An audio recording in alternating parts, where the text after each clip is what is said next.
All right, you may be seated. Ms. Smith, you do become the client, correct? Yes, thank you. All right, Mrs. Crumbley, would you raise your right hand? Do you swear or affirm the testimony about today is the truth, so help you God? I do. All right, thank you. Would you state the name for the record, spell your first and last name? It's Jennifer Crumbley, Jennifer Crumbley. Go ahead, Ms. Smith. Your Honor, I'm going to pull the podium up just so I can see a little bit better. Okay. All right, Mrs. Crumbley, can you please start by identifying yourself? Tell the jury who you are. My name is Jennifer Crumbley, and I'm the defendant in this case. And how old are you? I'm 45. Mrs. Crumbley, the jury has heard so much testimony. Do you agree? Yes. Okay. I'm going to go a little bit faster through things, and if there's something we need to explain, or if I'm cutting you off, let me know. Okay. Okay? And you understand that as I speak, you have to wait for me to finish speaking? Correct. Okay. So, Mrs. Crumbley, very briefly, go ahead and tell the jury what you did for a living. I was a marketing director at a real estate acquisition company. And how long did you hold that position? 5 years. Now, does that kind of position include any kind of presentations or public speaking, anything like that? Not a lot. Okay. And how do you feel right now about talking to this jury? Public speaking is probably my biggest fear, so very nervous. Okay. And at times, you have been upset during this trial, is that correct? Correct. Are you okay to keep proceeding? Yes. I want you to tell this jury just a little bit about your personality, and I think we've seen some of it on the videos. Is that fair to say? You have. Okay, let's talk about when you have a really stressful situation. What is your, let's say an animal dies in your family or a person dies in your family. How do you handle something like that, news like that? I go into a go planning mode. I internalize things, and my reaction is to take care of other things that may have to be taken care of, like financials or things that keep the house running. I tend to hold things in, and I let it out when I'm alone. So having a lot of emotions for me is difficult. Now, in this case, aside from this case, is that true in other situations of your life? Yeah. Can you give the jury an example? Yeah, my husband had a hard time holding down a job after his mother passed away. So when he would lose a job, I would actually be the one finding the ones for him and sending them from Indeed or Monster and taking plans of how we're going to put certain things on payments. It's just, I take control of things. That's just what I do. Okay. And you, I want to talk to you. You mentioned your husband. When did you and James Crumbley meet? In October of 2004. And how long have you been together then? It will be 18 years this September. And are you still together and married at this time? We are. Have you spoken to him recently? No. How long has it been since you've spoken to him? A little over 2 years. So since the day of the shooting? Correct. Or not shooting, the day you were arrested? Correct. You have a son? Yes. The jury's heard a lot about your son. Okay. I want to talk about your son prior to November 30th, okay? Okay. Tell the jury how old he was at that time. He was 15 years old. And give the jury an idea about what kinds of things he was into, what his hobbies included. Oh, he was really into bowling. He was actually really good at it. He was into metal detecting. What do you mean by metal detecting? We have a metal detector, so we would go to the beach, or we went to Florida out by the ocean, or the neighbor's yard. They weren't there anymore, so you go in the neighbor's yard and see if you can find old coins or cans or whatever he would find. But he really liked that. He was into his BB guns and target practice. We had a half-acre of land in the village of Oxford that went straight back. So in the backyard, we set up little targets that we got from Amazon that you can just kind of shoot down, like little whatever. He was into his video games. He did soccer from age 3 until 9th grade. He had a lot of different interests. Coin collecting. Do you have some interests? I do. Okay, we've heard about horses. I like horses. I also snow ski. I'm a big reader, and I worked a lot, so I didn't have a lot of time to do the reading. But Okay, now when you say snow skiing, did you ever, back up. Were there any activities that you and Ethan enjoyed doing together? yes, I joined the ski patrol because the family can ski free, also to help people out. So I got him into skiing at the age of 7, and he would come out with me on my patrol shifts and come skiing with me. So we were in that together. What about horses? Did he ever go out to the barn with you? He did, but he didn't really like horses. The one horse I had was kind of aggressive, so it intimidated him, and it kind of turned him off from going to the barn. It's kind of boring if you're not the person with the horse. There's a lot of standing around and a lot of nothing. Okay.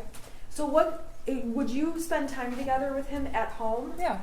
Okay, tell the jury what kinds of things you guys did together or as a family. We did a lot of board games. We also had the virtual reality set for the PS4, so we did a lot of the Beat Saber. You can probably Google that. I don't even know what you're talking about. It's like you're holding lightsabers and it has music, and you have to like hit the beats, but it's all in 3D. So it's a virtual reality headset. Okay, so you would do that with him? Yeah. Okay, what else? We had a pool. We liked swimming together. Really just normal stuff. Okay, did you do holiday things? We did. Give us some examples. So every year around Thanksgiving, I always cook Thanksgiving dinner. The day after, we would go cut our Christmas tree down. And then we would decorate that weekend. We would watch National Lampoon's Christmas Vacation. Halloween, we grew our own pumpkins. So we always carved our own pumpkins and had a whole bunch put around the house. Easter, it's normal family stuff. Did you have an interest in like home improvement kind of stuff? Yeah, our house was an auction house. So basically it was wrapped in blue tarp when we bought it at auction. So we've been trying to improve the house since 2015. So we new roof, exterior, and then I've been working on exterior and interior ever since. Were there things that your son was interested in outside of video games? Was there anything academic that he was interested in? He really liked history. He was a big history buff. We can play Trivial Pursuit, and he would get me in history every single time. But that was probably his only favorite subject. The rest he could do without. How did he do in school? He did good if he applied himself. His problem was he didn't try as hard as I think he could, so he had up and down grades. I would say he was about average. Okay, and when you say about average, was that something that you talked to him about? Was that something you monitored? Tell the jury about that. Yeah, you heard about the Power School app during this trial, so I had it on my phone, and I was on it multiple times a day.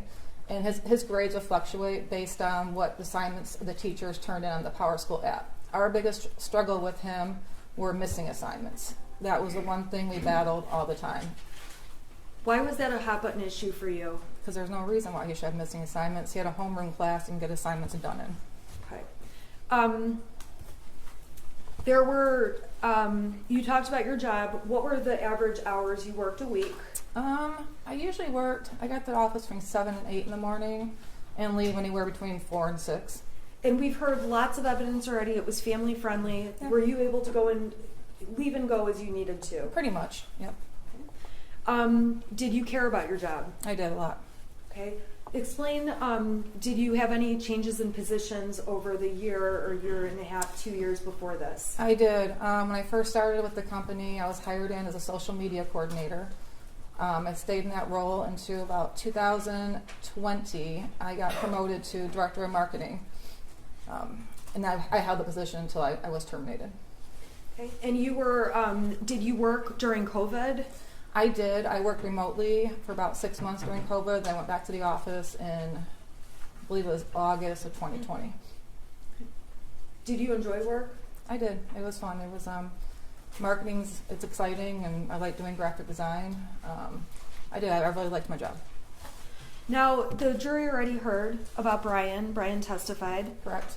Tell the jury about Brian. Well, I've known him since high school. We've been friends since then. He's part of the horse community. He has horses. And as you heard yesterday, we did have an extramarital affair. That's probably the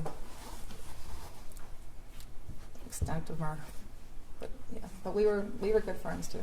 How often in terms of the affair, how often would you spend time together with Brian during 2021? Maybe an average of once a week. Okay. How long did the affair last over? About 6 months. Do you feel like that affair caused you to neglect Ethan or not spend time with him? I'm sorry, your son, in any way? No. Explain why you don't feel that's the case. Because when I met with Brian, it was in the mornings. On his way home from the station, he would pass my work, and so the time I was coming to work, we would meet at the Costco parking lot, and that was it. He'd go out about his day, I'd go about mine. And is it fair to say that you lied to keep that affair going? Yes, I did. And I apologize if I asked this, I just am not writing notes. Did you say the date range that started? It was around spring of 2021. Okay. And as far as you knew, did you ever talk to your son about that? No. And did you ever talk to your husband about it? No. If anything, you lied to him about what you were doing, or lied by omission, not telling him. No, yeah. As far as I knew, I was going to work in the morning. I was. Yeah. Okay. Outside of those morning times, how many other times would you say you and Brian got together?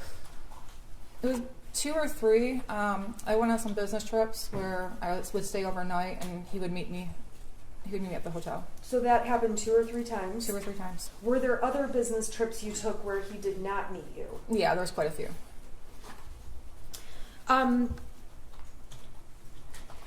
When Christy Gibson Marshall testified, do you remember who she was? I do.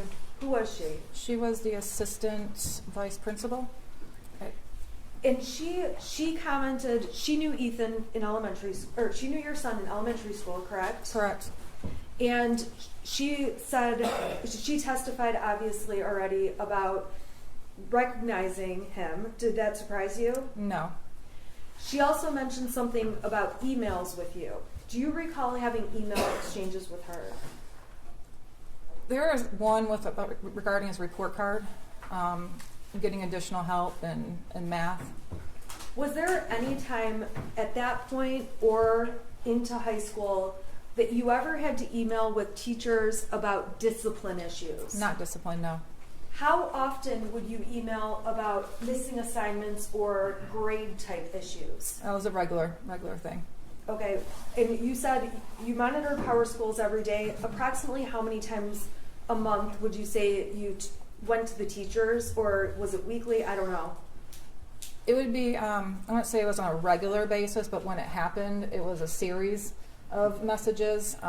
He'd be struggling in geometry, and so me and the teacher would message back and forth quite a bit, and then he'd start getting better and it was die off. So it was sporadic, but it was a lot when it happened.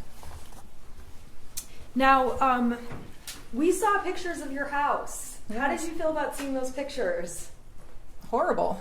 Okay, why is that?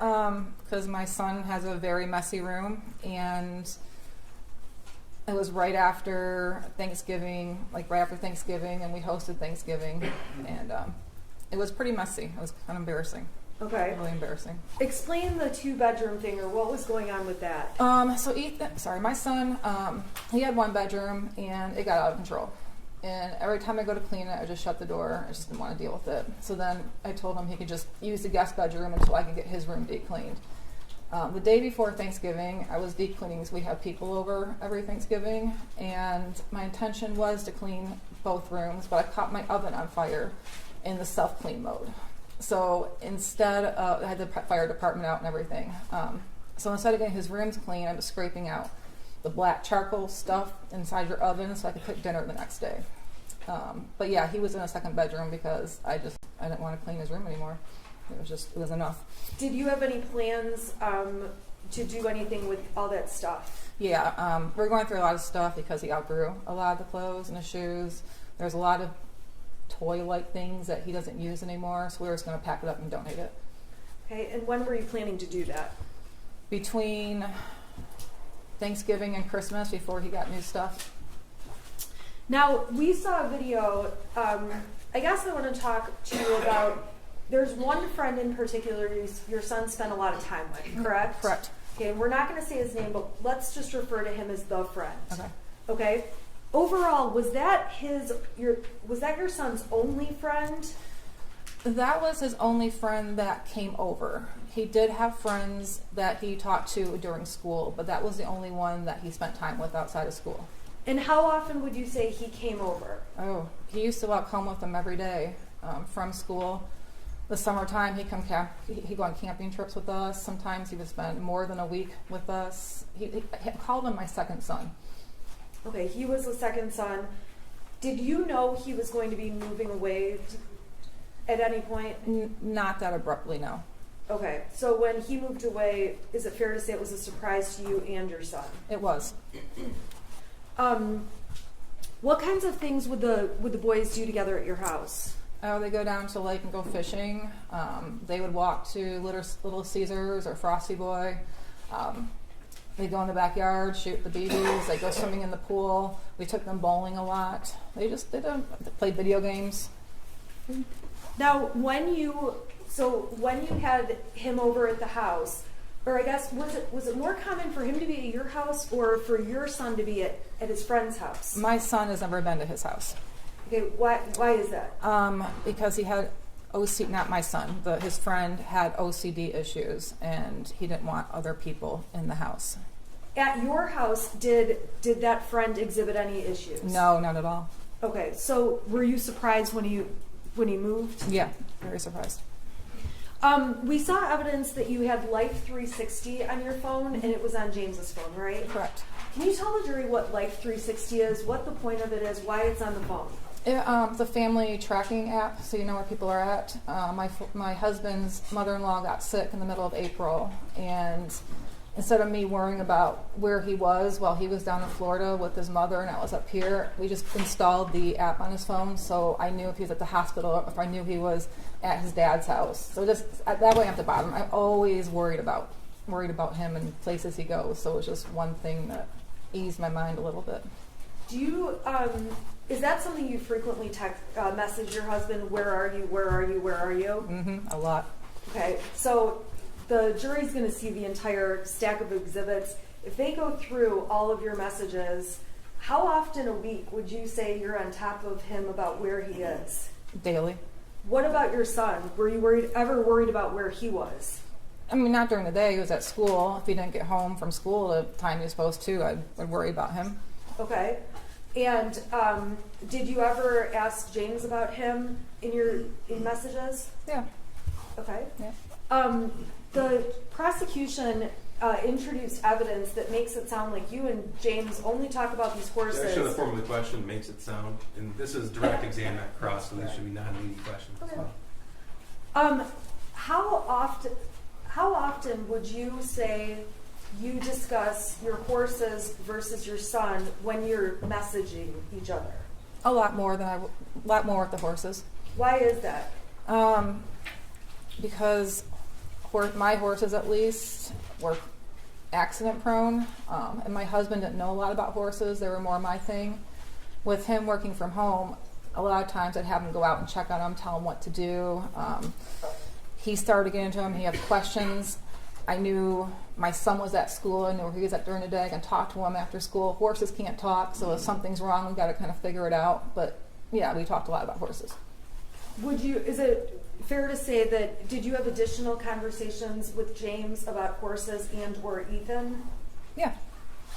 How often would you and James talk about or talk to Ethan? Well, talk to him every day. Talk about him probably every day too. Okay. Did Ethan have scheduling things you had to work out? Yeah, he had bowling practices throughout the week, bowling matches, and he worked part-time at a diner. So we had to work out transportation and scheduling with that. In terms of your relationship with your son, how did you think your relationship was? I thought we were pretty close. We would talk, we did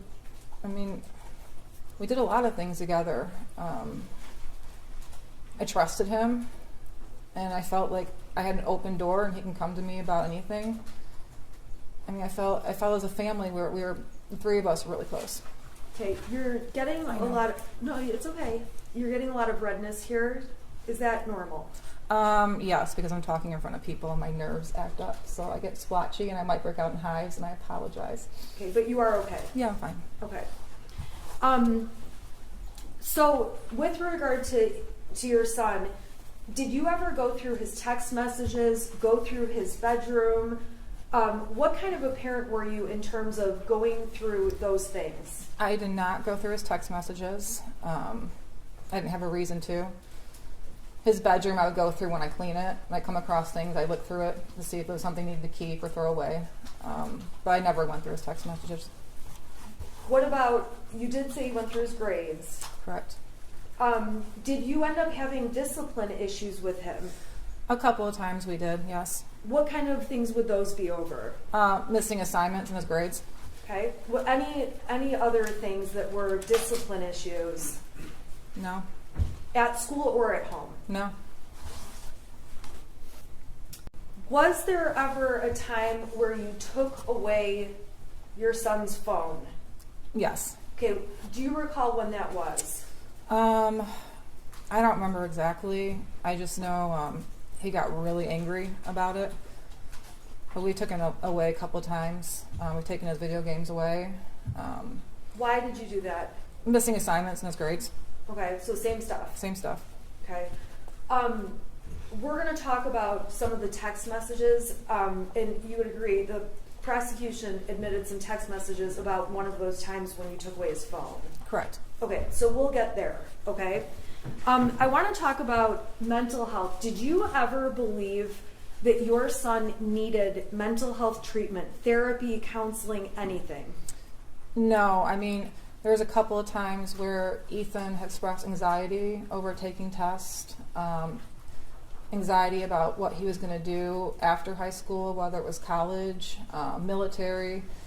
So he expressed those concerns to me, but not to a level where I felt he needed to go see a psychiatrist or a mental health professional right away, no. Did you ever deny him or say, no, I'm not going to take you to a mental health professional? Did he ever ask you? No, he one time when he was talking about what he wanted to do for his future, I don't know, he was feeling really down about it and stressed. My husband did call his school counselor to try to talk to him because they do a lot of future academic planning with the tech school. Was that a mental health issue? No, it was more or less addressing what was upsetting my son at that time. Okay, and what was upsetting him? The fact that he didn't know what he wanted to do. His grades weren't that great, so he was stressed out about getting into college. He was just having a hard time with his future goals. Was there ever a time he was considering military? He talked about it, yes. Okay. Any other things that he talked about? He wanted to go into video. He wanted to design video games. He wanted to own his own car shop, like not be the mechanic, but own the shop that mechanics worked at. But that was about it. Okay. Were there other kinds of health treatments you did get for him? Like, did you take him to the doctor? Yeah. How often or for what? When he got sick, if it was obviously, during COVID it was different because every little thing I freaked out about, so we'd take him to get a COVID test or take him to the doctors. But growing up, it would just be if he had a headache that persisted for longer than a week. But most things are nothing serious. Did he have insurance? Did you have insurance coverage on your son? My husband did. Okay, always, or were there times where you didn't? All the way up through October of 2021 when my husband lost his job. And I was going to add him on to my health insurance in November of 2021 at the end of the enrollment period. That was the only time that insurance lasts with him. Was that one of the outstanding things going on the day that all of this unfolded? It was. Despite, in addition to physically going to the doctor, did you have access to some kind of virtual plan? Yeah, through my company. It's called Allied Health Network. It's a virtual doctor's visit, and actually the prescriptions were free too. They didn't cost anything. So we use that. If you had strep throat, you can take a picture of the throat, send it to the doctor, and they can treat it from there. Were there times that you called that did virtual visits regarding your son? Yeah. And were there times? Did you ever go to an urgent care or anything like that? Yep. For what kinds of things? Well, usually for sports physicals, but if he was younger and had a really high fever and his regular doctor couldn't get him in, we'd take him to urgent care. He's never had an injury or anything, so mainly Okay. just that. Was there ever a time that he had an issue with a mole on his back? Yeah, he had a mole in the middle of his back, and when I was putting sunscreen on him, I noticed it changed color, so I made an appointment for the doctor to take him in to take a look at that. Now that was when he was much younger, correct? He was about 7, I believe. You mentioned something about headaches for a week. You took him to the doctor. Was there a time where he had a headache issue? Yeah, he was getting really bad headaches that we couldn't figure out what it was. When was that? Started young, probably around 5 years old, and he kept complaining. The doctors didn't really see anything.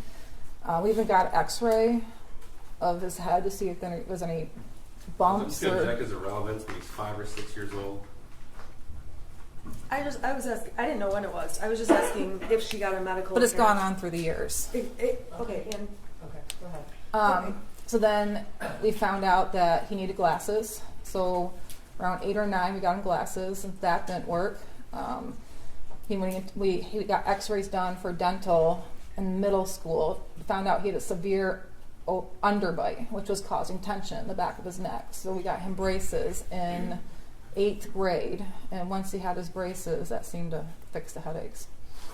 Okay. Now with the braces, was that an easy process? No, Why not? because he's horrible at brushing his teeth. He went used the water pick we got him. He wouldn't brush properly. He would constantly get cavities in his braces, so we ended up taking the wires out because one time he had 13 cavities under the braces.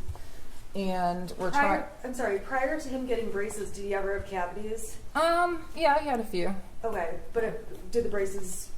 Was it more after the braces? Yeah, because he wasn't brushing properly around his braces, so he was getting them under, and we had to get the wires removed and take them to get those filled until we could get the wire put back on. Okay, so it was like an off and on procedure. Yeah. I want to go through some exhibits for you that the defense has proposed as exhibits B through XX, and I'm going to ask. I wanted to add one more on as YY. Okay. Do you recognize what the court has just handed you? Yes. Okay. What is in Exhibit B? What does it appear to be? These are pictures I've posted on Facebook. Okay, and there's a lot of them. Is that a fair statement? Yes. Okay. Are those are all the pictures you posted on Facebook? They're not from they're from the whole period, correct? What's the period? Well, when did those start and go through? I would say mainly 2000.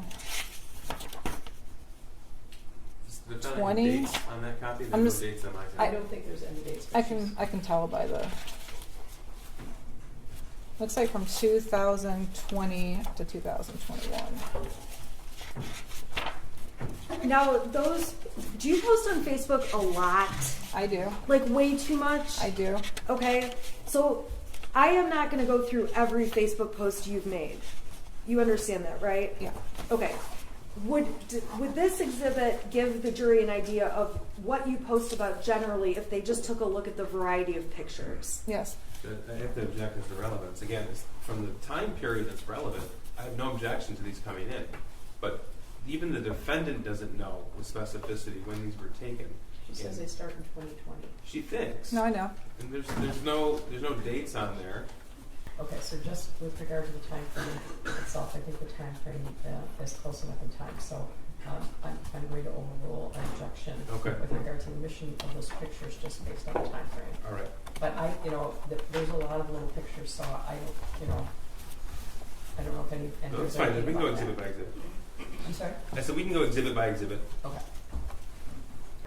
Okay, so Mrs. Crumbley, the jury is going to get these if they want to sit and look at all of them. Okay, I don't want to go through all of them. There ends up being pages and pages. What are all of these? The ones that are on the screen right now is Christmas of 2020 with the 2 white dogs and us posing from the Christmas tree. I'm just trying to get like an over idea of topics that are in the photos. Animals, us going on vacations at the Sleeping Bear Sand Dunes, Leelanau, camping, holidays, more camping, horses, garden, my home stuff, cooking, more camping pictures. Okay. We got a bathroom remodel, another Christmas picture. Okay.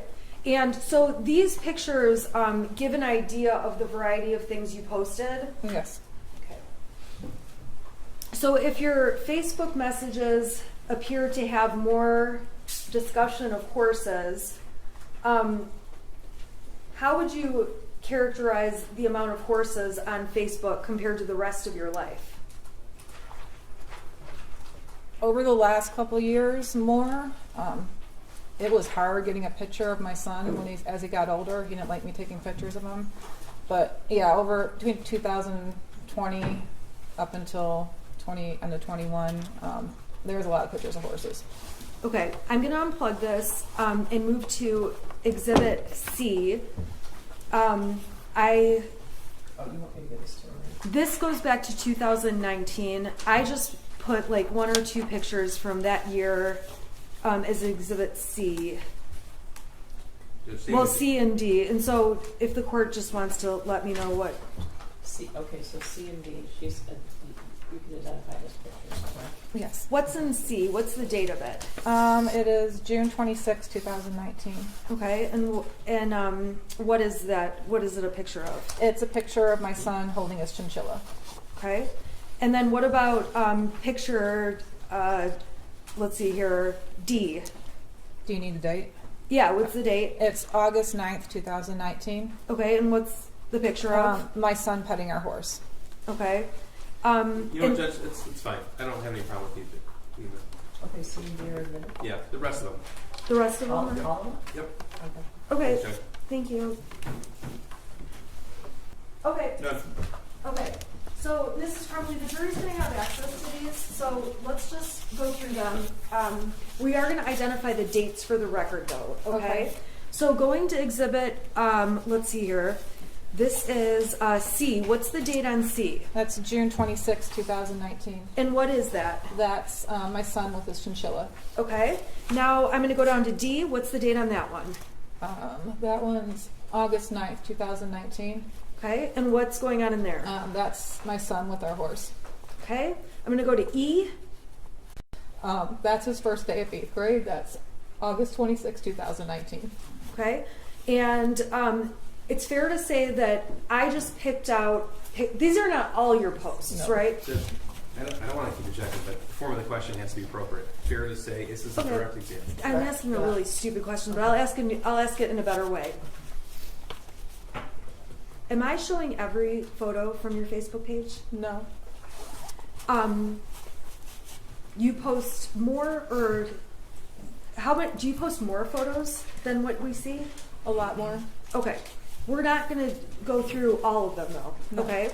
So this is the first day of what? I'm sorry, last day of, It's the last day of middle school. It's his first day of 8th grade. okay.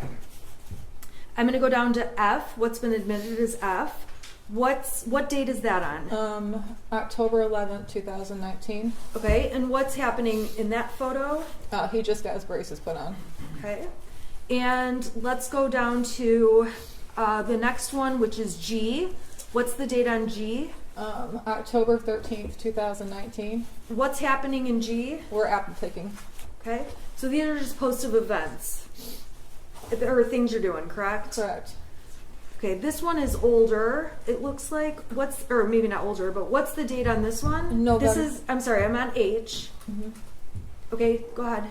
November 7th, 2019. Okay, and we see your son in this picture on the left, correct? Correct. What's going on in this picture? He's on his, it's the 9th grade Washington, D.C. trip with the school. Okay, I'm going to go down to I. What's the date on I? May 23rd, 2020. And what's happening in that picture? Can you scroll up a little bit? We're somewhere up north. I don't remember where, but we're on probably a camping vacation. Okay, he doesn't look thrilled to be in the picture. He doesn't like pictures. Okay. Let's go down to J. What's the date of J? May 23rd, 2020. Who's in this picture? It's my son and James. Okay. I'm going to go down to K. This is a post you made? Yes. What date? August 5th, 2020. What are you showing there? The house when we first bought it and the improvements we made so far. Okay. So this is like a comparison before and after? Yes. All right. L. What's the date on L? August 16th, 2020. Okay, and there's a large black box out. What's under the box without saying who it is? His friend. Okay. So where are you guys in this picture? Looks like we're up north. Okay. Then we're going to go to M, and we're on September 28th. I'm sorry, what's the date of this picture? September 28th, 2020. Okay, what's this picture? That's a picture of my son and our horse. Okay. I'm going to N. What date is this? October 23rd, 2020. Okay, and what is this a picture of? Something Ethan drew. Sorry, my son drew. Okay, and why did you include this? Why did you post about that on Facebook? Because he's always a really good drawer. He just draws all the time, and we got a lot of artists, actually tattoo artists in our family. A lot of good drawers. So said it was in his genes. Okay, that's why you said art is in his Correct. the genes. Correct. Okay. All right, I'm going to O. What's the date on this one? October 30th, 2020. Okay, and what's going on here? We are carving pumpkins for Halloween. And there's a big black box. That's his friend. Okay. I am going down to P. What's the date on that one? November 21st, 2020. Okay, and who is around for this picture, even if you can't see them in the picture? It's me and my husband and my parents. We're down in Florida over Thanksgiving. And what is this that you're doing? We're playing Dark Tower. Okay. Did you guys play games with Ethan often? Yes. What games did you guys play? We played Trivial Pursuit. We played What the Meme. We played Yahtzee.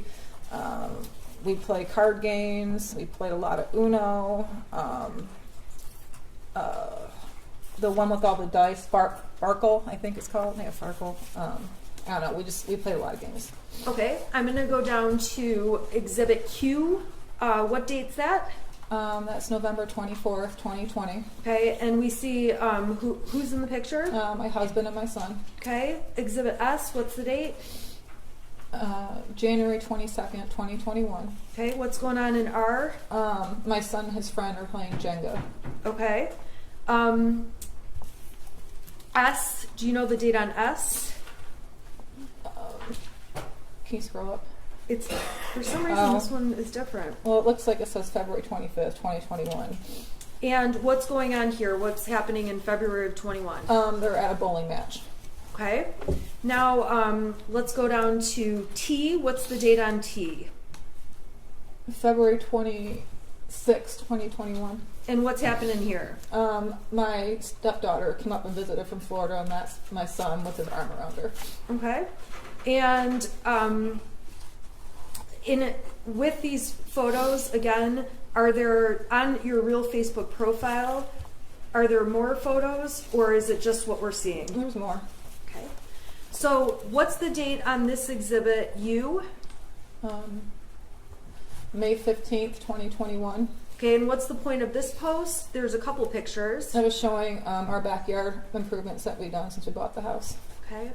And then let's go to V. What's the date on V? May 16th, 2021. What are you showing here? Our garden. Okay. Now, this is W. What's the date on W? May 29th, 2021. Okay, and who's that? It's my son and Dexter, his kitten. Okay. Dexter is mentioned in one of the tapes. Is that correct? Yes. How is Dexter mentioned? When we were at the substation, I asked my son why, and he said, because I just did take care of Dexter for me. So when he said take care of Dexter, He's meaning his kitten. X, what's the date on X? May 29th, 2021. Okay, and what's going on this date? My son and Dexter just hanging out in his bed. Okay, we're gonna go to Y. What's the date on this one? I'm sorry, I'm just going too fast. May 31st, 2021. Okay, who's in this one? My son and his kitten. Okay. Z, what's the date on this one? June 13th, 2021. And where are you guys? We're at Cedar Point. Is this like a family trip? Yes. Did you guys do a lot of family trips? Yes. Okay. A lot of family trips during summer of 2021? Yeah. Okay.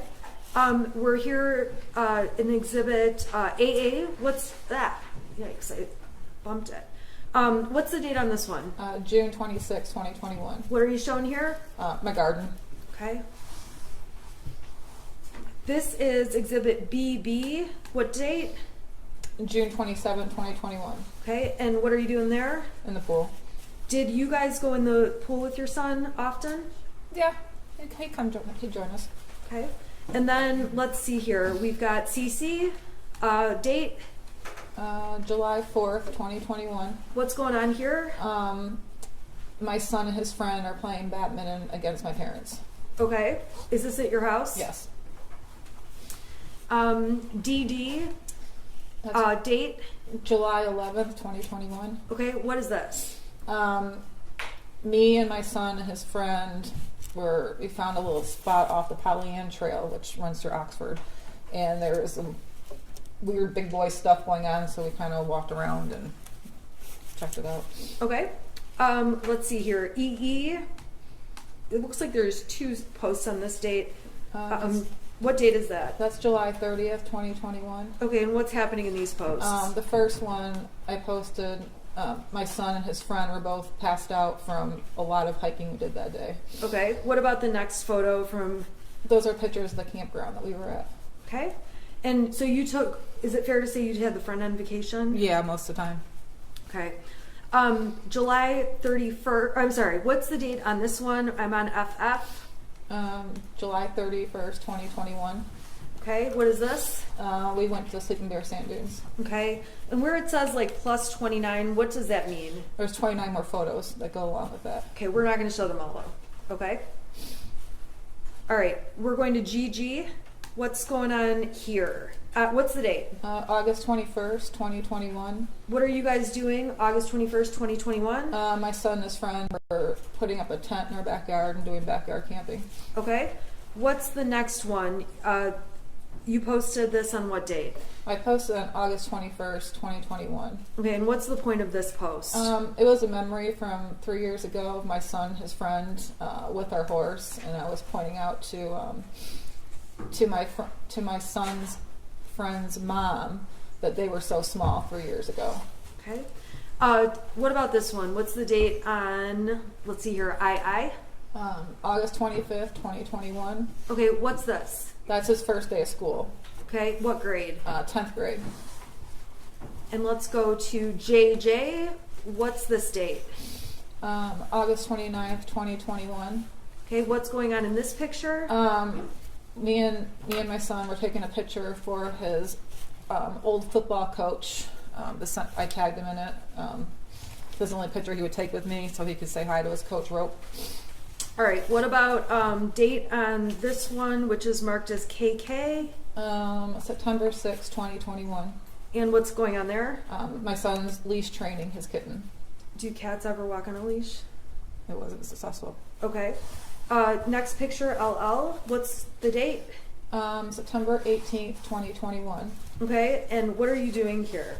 We rented a houseboat for the weekend, and my husband and I are walking around the outside on the dock and was sneaking pictures of the boys inside the houseboat playing card games Why were you sneaking pictures of them? because they wouldn't let us take any pictures of them. Okay. Typical teenagers. All right, MM.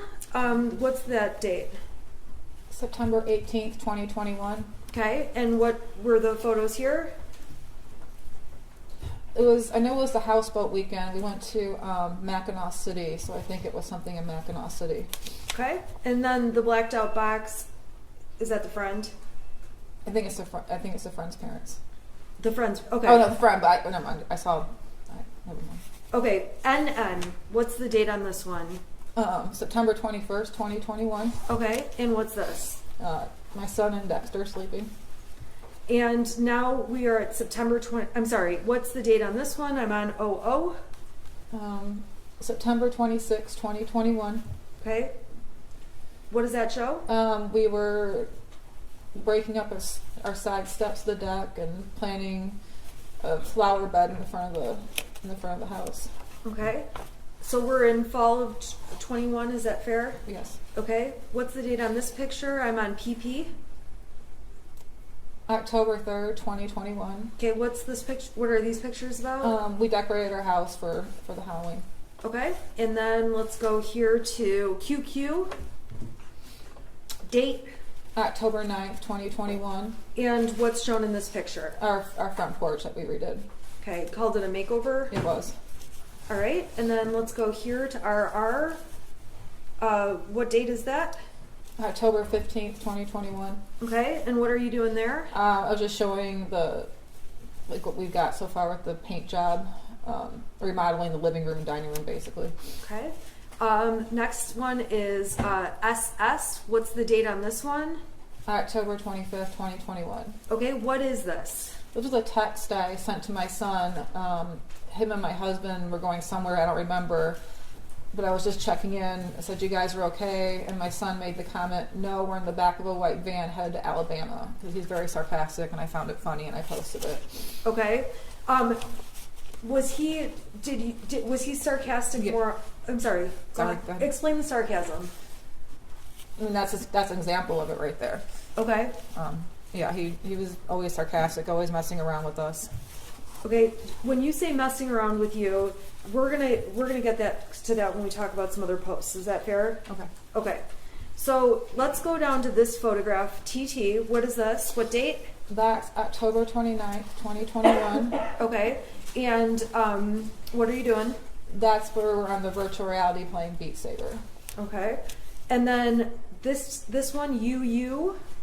Okay, what's the date on this one? November 26th or 25th, 2021. Okay, and what's going on here? Thanksgiving. Okay, Thanksgiving, is this Thanksgiving Day? Yes. So this would have been Thursday. Correct. Okay. We're going to talk more about the next couple of days more slowly, but I'm going to go through the pictures first, okay? And then I'm going to take them off the screen so we can talk a little more. Is that all right? Yeah. Okay, so what is this post? What's the date on this one, VV? November 25th, 2021. And what is this picture? What are these pictures showing? Our family, my aunt and uncle, my cousin, her husband, and then me, James, and my son. And then it shows us playing dice. Okay. Or left, right, center. Is this on Thanksgiving? Yes. All right. And then on WW, what day is this on? That's November 26th, 2021. Okay, and what were you guys doing on this day, November 26th, 2021, which is a day we're going to talk about in more detail? We're cutting our Christmas tree down. Okay, and then ultimately we have XX. What date is this? November 27th, 2021. Okay, so this would have been Saturday. Yes. And what's going on in this picture? We got our Christmas decorations and everything out. Okay, Then we have YY. What day is this from? November 26, 2021. Okay, and what's happening in this picture? My son and my husband are laughing at me because I dragged them around the whole tree farm to pick the tree. So they were finally happy it was over. Okay, so that's YY, right? Right. Okay. I'm gonna close this for just a minute, and just make sure that exhibits B through YY were admitted. They're admitted, correct? Yes. Okay, and then the defense is only going to have one other exhibit, but we'll get to that one. Okay? Okay. So, Mrs. Crumbley, I want to go back and talk to you. We went through a lot of Facebook pages, obviously, or pictures. On Thanksgiving, who was at your house? It was my aunt and uncle, my cousin, and her husband. And what did you guys do, if anything, that night? Well, they were there probably till about 7 or 8 o'clock. So we played left, right, center, just did normal family stuff. Did anything seem off or strange with your son? No. Was he spending time with family members, or was he in his room? What was he doing? He was back and forth. He would come out and play games with us, or when it got to adult talk, he would go in his room and play his video games. Now, we definitely saw a lot of his friend in the photographs. Were there other times where he would not have his friend with him? Yeah, there were times. Okay. Was he happy? Was he okay without his friend? How was he? Yeah, I mean, most of the times it was just the three of us. It was usually out of state travel. Okay. Let's see here. Okay, so on the day after Thanksgiving, what did you do that day? I went shopping. I go shopping every year, day after Thanksgiving, Black Friday shopping. I wake up at 4 o'clock and I go shopping. Okay, so where did you go that day, if you remember? I usually go to Meijer, and then from there I'll head up to Marshall's and Lapeer, and then sometimes I will hit the not Home Depot, the other home improvement store, Menards. I would hit Menards. And on that date, when you went, it was the 26th, correct? Yes, correct. Do you know, when you left your house, did you know what James and Ethan, your son, were going to be doing that day? No, they were sleeping when I left. Okay, when you got home, were they home, or where were they? They weren't home. Did they ever come home? Yeah, I texted my husband and asked where you're at, and I believe he called me and told me that him and Ethan were at the Acme firearm store looking at guns. Okay. And then they came home from there. Okay, did they purchase a gun that day? They did. Okay, the prosecution brought in exhibits showing the receipts, all of that. You weren't with them when they bought the gun, correct? No, I was not. Okay. You did post on Facebook a photo of the gun. We saw the post, correct? Correct. And in the post that's been admitted already, you described it as your son's Christmas gift.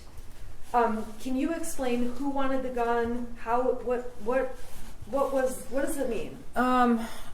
They had rented a 9mm at the shooting range before, so they knew it was the type of gun, or the size gun, I guess what it is, that they wanted to get. And my son and my husband did a lot of texting back and forth. My son did a lot of research on it, and they're comparing different ones that they wanted to buy. That went on for a couple months. My husband just kind of kept blowing it off, like, not right now. And then I guess when I was out shopping, they said, well, let's go try on Black Friday, see if we can get one on sale, or if there's any deals going on. Okay, so they ultimately did get one? Right. Now, did you object? Did you say, I don't want that gun in the house? Anything like that? No, I was more angry that they cut into our Christmas tree time. Usually cut my Christmas tree down right after I get back from shopping, but I had to wait for them. So I was irritated at that. When they came home, did they show you the gun? Yes. Okay, and what did you guys do? They just showed me it was on the kitchen counter, and then my husband put it up, and we went to the Christmas tree farm. What do you mean by put it up? He put it back in the case with the cable lock and back in the bedroom. Okay. let's talk about just guns overall. This jury needs to understand some details, okay? If I ask a question you don't know what I'm talking about, let me know. Because Okay. are guns your thing? Not really, no. Okay, but do you have awareness about guns within your home? I do. Okay. Who is responsible for storing the gun? My husband is. Okay, explain why you say he's responsible for that role. I just didn't feel comfortable being in charge of that. It was more his thing, so I let him handle that. I didn't feel comfortable putting the lock thing on it. I just rather not let him do it. And I think in one of the messages that was admitted with Brian, you called it a string lock. Yeah, Okay, do you understand now it's a cable lock? I do. Okay. So, were there ever any times where you would take the cable lock off or put it on? No, Now, there were, prior to buying that gun, did James own any other guns? he did. How many? 2. And by 2, the jury has seen the Derringer and the Kel-Tec. Were those the other 2? Correct. Okay, so those are the other 2 guns. How were those stored? They were stored in a safe. Okay, and was that different than the 9mm? It was. Okay, explain to the jury the difference. We had a gun safe, so when they bought the 2 other guns, they transported the 2 other guns into the gun safe, and then everything else. Well, I don't know. Everything went, like the cable lock and the other case went somewhere. The 9mm was in a case, but it was locked it was in the case locked with a cable lock. Okay, and how the cable lock that was on the 9mm? What did you have to use to get the cable lock opened? A key.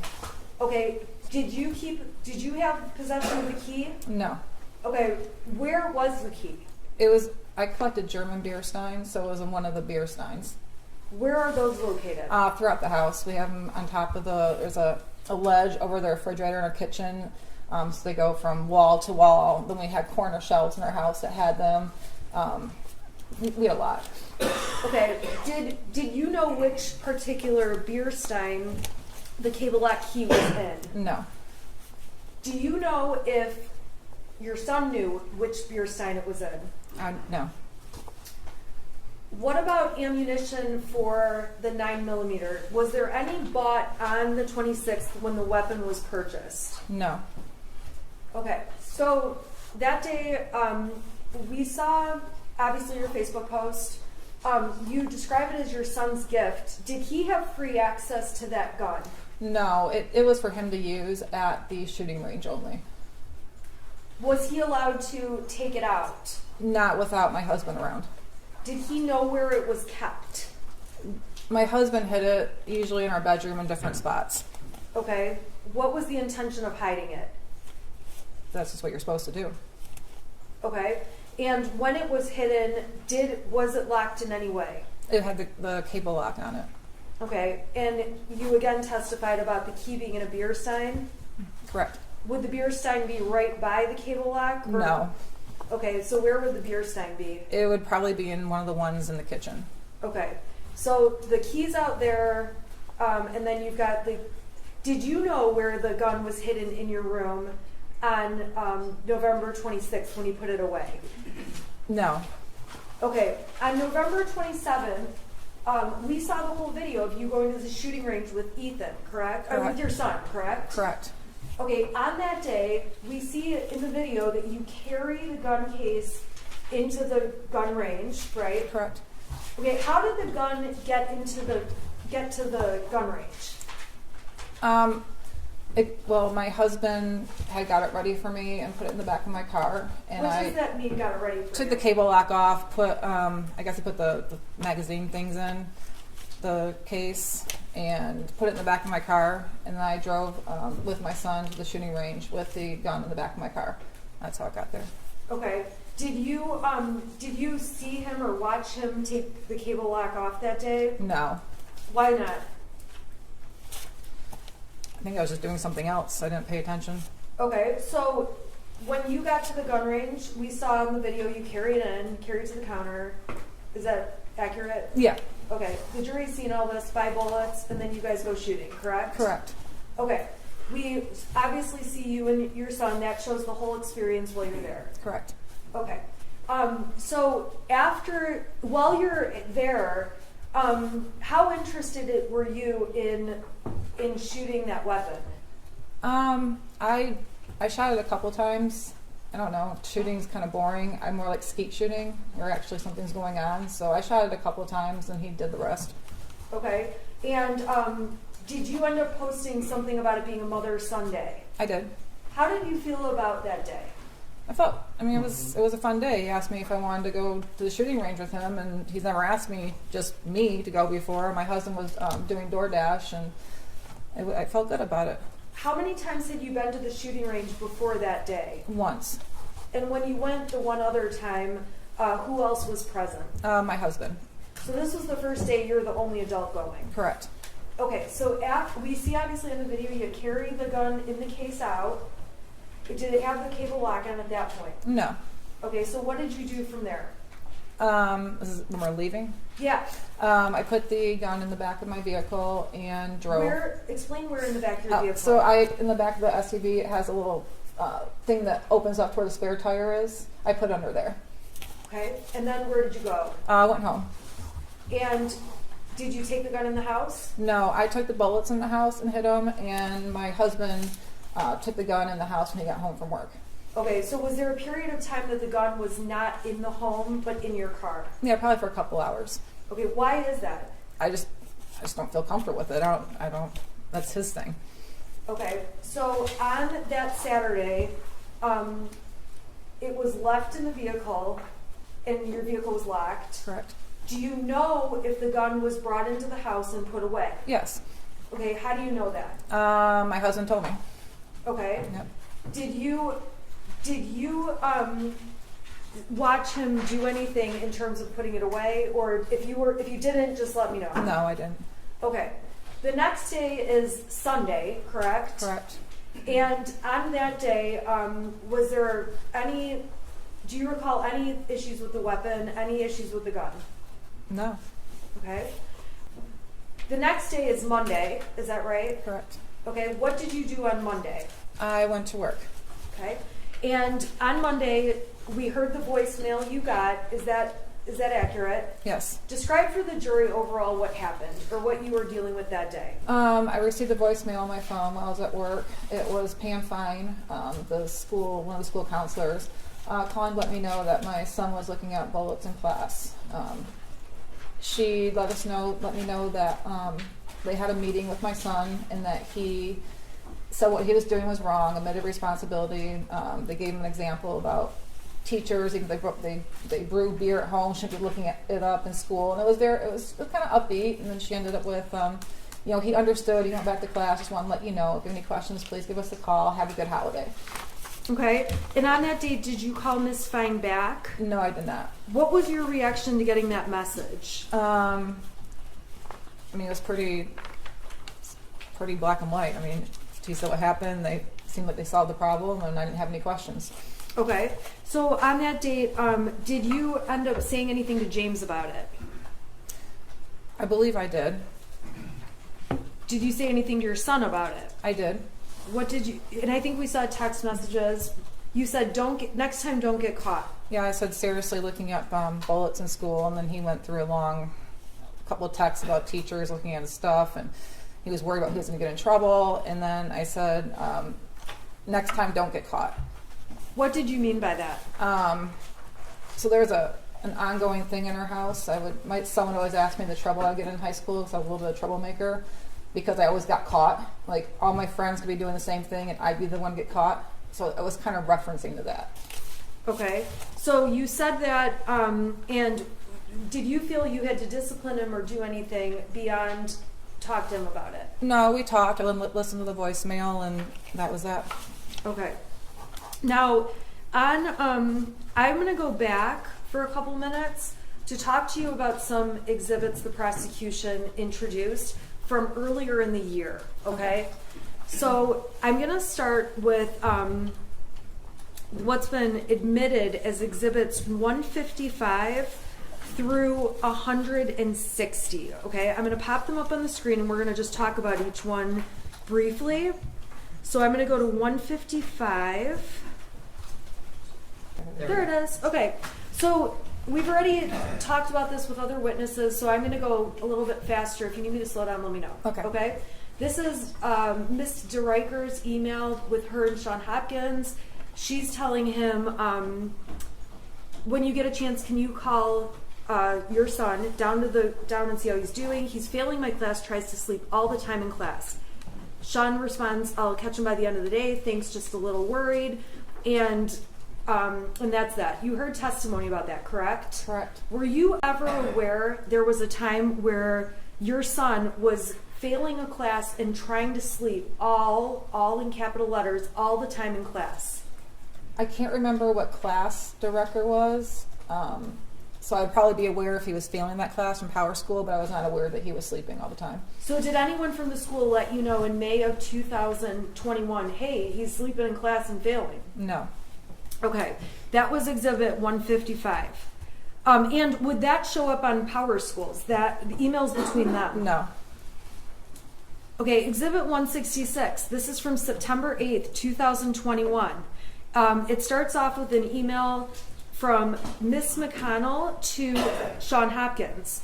It says, can you please touch base with Ethan Crumbley? In his autobiography poem, he said he feels terrible and that his family is a mistake. Unusual responses for sure.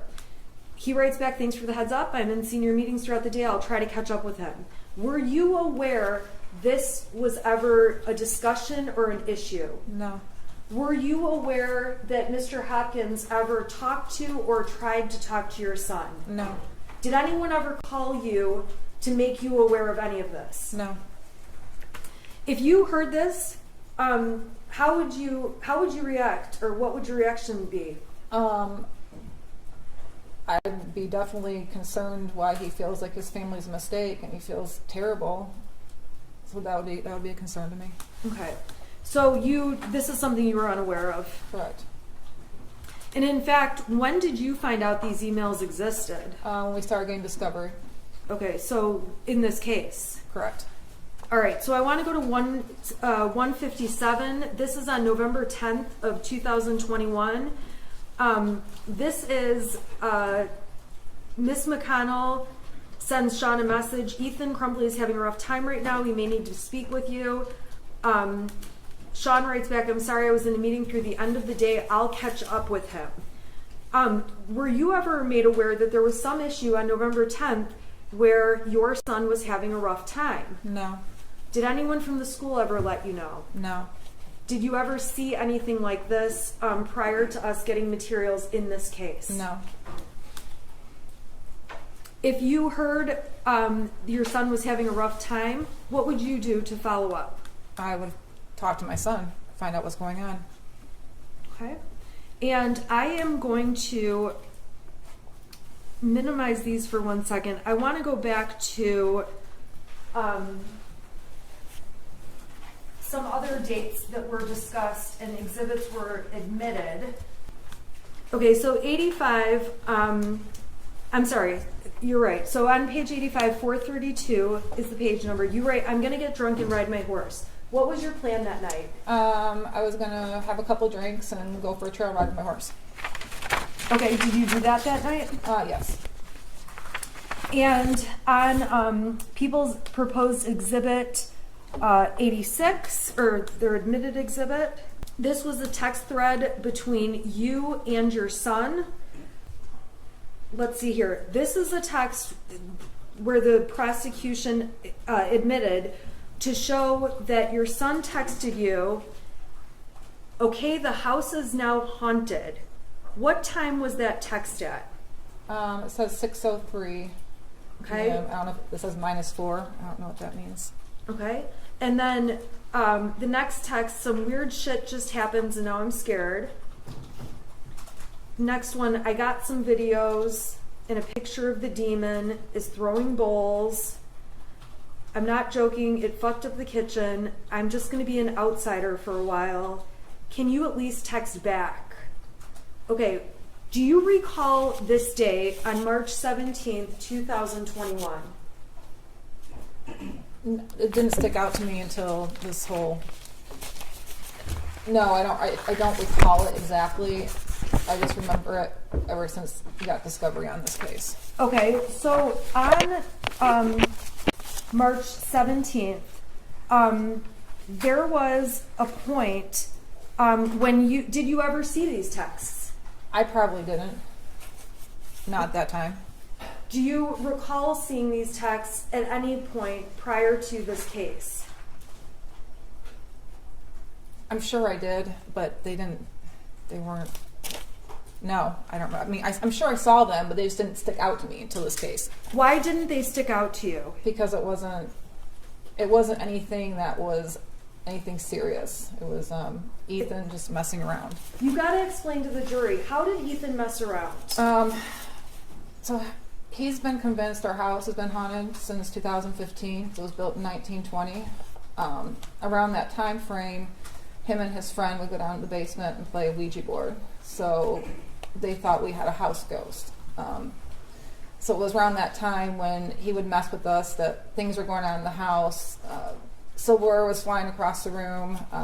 Doors were slamming. He actually took a video of the door and showed me when I got home, and you can clearly see where he's standing back with his phone, looking at the door that's open. You can see him walk up the door, and you can kind of see him slam it, and him trying to say, "See, our house is haunted." So it was that kind of stuff that he did. Okay, and did that continue on into 2021 when you'd get messages like this? Only a couple of times, but I think he just got over it. Like it wasn't. He got bored with messing around with the ghost. So. Did you mess around with him? Yes. Okay, what did you do to him? When they were downstairs in the basement playing Ouija board one night, I went and flipped the circuit breaker off in the house, and he thought it was the ghost they conjured up on the Ouija board. Did James ever mess around with you or with Ethan? Yeah, a little bit. Give us an example of what he did. He said a lamp fell off a ledge in the basement, and so he named the ghost Victoria. So he was convinced there was another house ghost. So just kind of like an ongoing, like our house ghost, we called it. My son named it Boris Johnson. My husband named it Victoria. It was just a little phase. Was there ever a time where James pretended he got electrocuted? Yes. What did he do? We were remodeling our living room, and he was taking the old ceiling fan down and having to figure out what wires go where to the new ceiling fan. And as he was reaching up, he pretended to get electrocuted, and he fell on the ground and was shaking, and I ran up and I kicked him. I don't know why I kicked him, but I did. And then he stopped, and I realized he was joking, and my son had the phone recording the whole time. So this kind of stuff between you, your son, and your husband was like typical joking around kind of stuff. It was. Okay, so when you look back at these texts now and you see that there's a demon throwing bowls and things like that, now looking back, do you think, oh my gosh, he had mental issues? No. What do you think was going on? Just what I said, that it was just him messing around. He only did it when we weren't at home, and it was for a short period of time, and then he got bored. Okay. So on that date, the prosecution admitted all kinds of stuff to show you were with your horse, and James was with your horse, correct? Correct. And you guys were with your horse? Correct. How long would you have been out there? What was a typical trip to the barn? Usually about 3 hours. It takes about a half hour to get the horses tacked up and ready. We usually rode for about an hour, and then anywhere from a half hour to 45 minutes to cool them down. And with respect to the horses, did you and James go out there? Did you go every day? No. How did that work? Who went? How did you guys pick? Whoever felt like going or had the most availability. Sometimes I'd work late, past 6 o'clock at night. I couldn't go. There's nights that my son had to go to bowling that had taken him. Whatever happened that day, we just say, I'm going, or you're going, or it just was a day-by-day thing. Okay, so I'm going to skip ahead. This has been admitted as Exhibit 84. This goes to March 8th and 9th. Okay, do you remember talking about those dates? I think so, yeah. Okay. Now, on those dates, the prosecution admitted Exhibit 84, which is up on the screen. These are texts between James and you, and it looks like you're saying you're going to have to skip the barn tonight. Do you recall that? Yes. Okay. And then you ask, is Ethan going to bowling? Correct. James says IDK. What does that mean? I don't know. All right. And you ask him about that. Okay, and I want you to describe, what are you doing in these text messages up on the screen here, these 4 in a row? Can you go back to the green one? Yeah. Okay. Here, I'm sorry. That's fine. I got it now. I was just texting him, asking him if he was home from school yet, Okay. and if he had his phone on him. So you're texting. I think, looking at this, we must have gotten into an argument about his grades and took his phone away the night before, which is why I was asking if he had his phone on him. Is it common for you to text repeatedly about someone? Are you home? Where Yeah. are you? Yes. Okay, so in your messages, is it fair to say we're going to see that a lot from you? Yes. Okay. Your husband wrote back, he does not get home till 3:16. Did you know what time Ethan got home every day? I knew it was after 3, like shortly after. I wasn't sure to the minute. Okay, well then you wrote, I told you to pick him up because he's upset and I don't want him to do anything stupid, god damn it. What did you mean by that? I don't know. Just if he walked home, I was worried if like he was upset, he would just walk to Little Caesars or Frosty Boy and not let us know, and then I'd worry, or he'd take the route through. There's like some kind of woodsy area to get to the trail to our house, and there's some homeless people that live back in there. It was just more or less. I was just worried about him just not wanting to come home because we got in an argument the night before. So when you say I don't want him to do anything stupid, were you worried he'd hurt himself or anything like that? No. And James responds, dude, chill, he is fine, and I am trying to fucking work. Your next question, does he have his phone? Is that right? Correct. Okay. And then he says he won't answer while he's walking. The exhibit speaks for itself. And then you start up with, I'm seriously freaking out. Is he home yet? And then it looks like a blank message. Yeah. Why are you freaking out so much? Because he didn't tell me he was home. So, and I think he must have, I don't know, this thing with work, I couldn't get a hold of him. So it was like, why can't I get a hold of you? Why can't I get a hold of anybody? Okay. Did this concern you ultimately that something happened that day, or did this get resolved? I think he just got home and that was it. Okay. Now, the next day, which would have been the 9th, you and James, we can agree, went to the barn together that day, correct? Correct. The prosecution provided a picture, GPS exhibits, phone data exhibits, correct? Correct. All right. On that day, we agree you guys are at the barn together. Correct. Okay. I'm going to go to the prosecutor's exhibit 82 that was admitted. Okay. And you send him a message to Ethan that says, where are you? Or Ethan sends you a message that says, I'm sorry. You send a message to Ethan saying, where are you? At 3:17 and 32 seconds, UTC -5, correct? Correct. All right. So then Ethan sends you all these texts.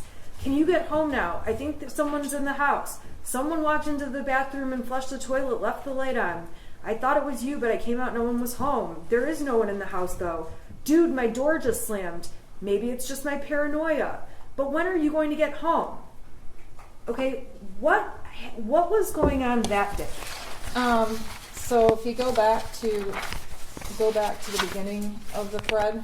Okay. Is it the beginning? So you can see the time on there. That was the time I'd be driving home from the barn. And when I got home, he was asking me why I didn't answer the text, and he said the weird stuff was going on in the house again, and that was that. Okay, when you walked in, do you recall discussing these messages with him? It was mainly, I've been trying to text you, why didn't you answer? And I told He him, said that, or you said that? he said that. Okay. And I told him I was driving home, I wasn't looking at my phone. So why weren't you looking at your phone, or what's going on with your, did you have a signal? Do you not have a signal? What's happening? I could have had a signal, I don't know. I probably just had my phone in the front seat of the passenger side and didn't look at it. Okay. When you're out at the barn, do you get every text that people send you? No.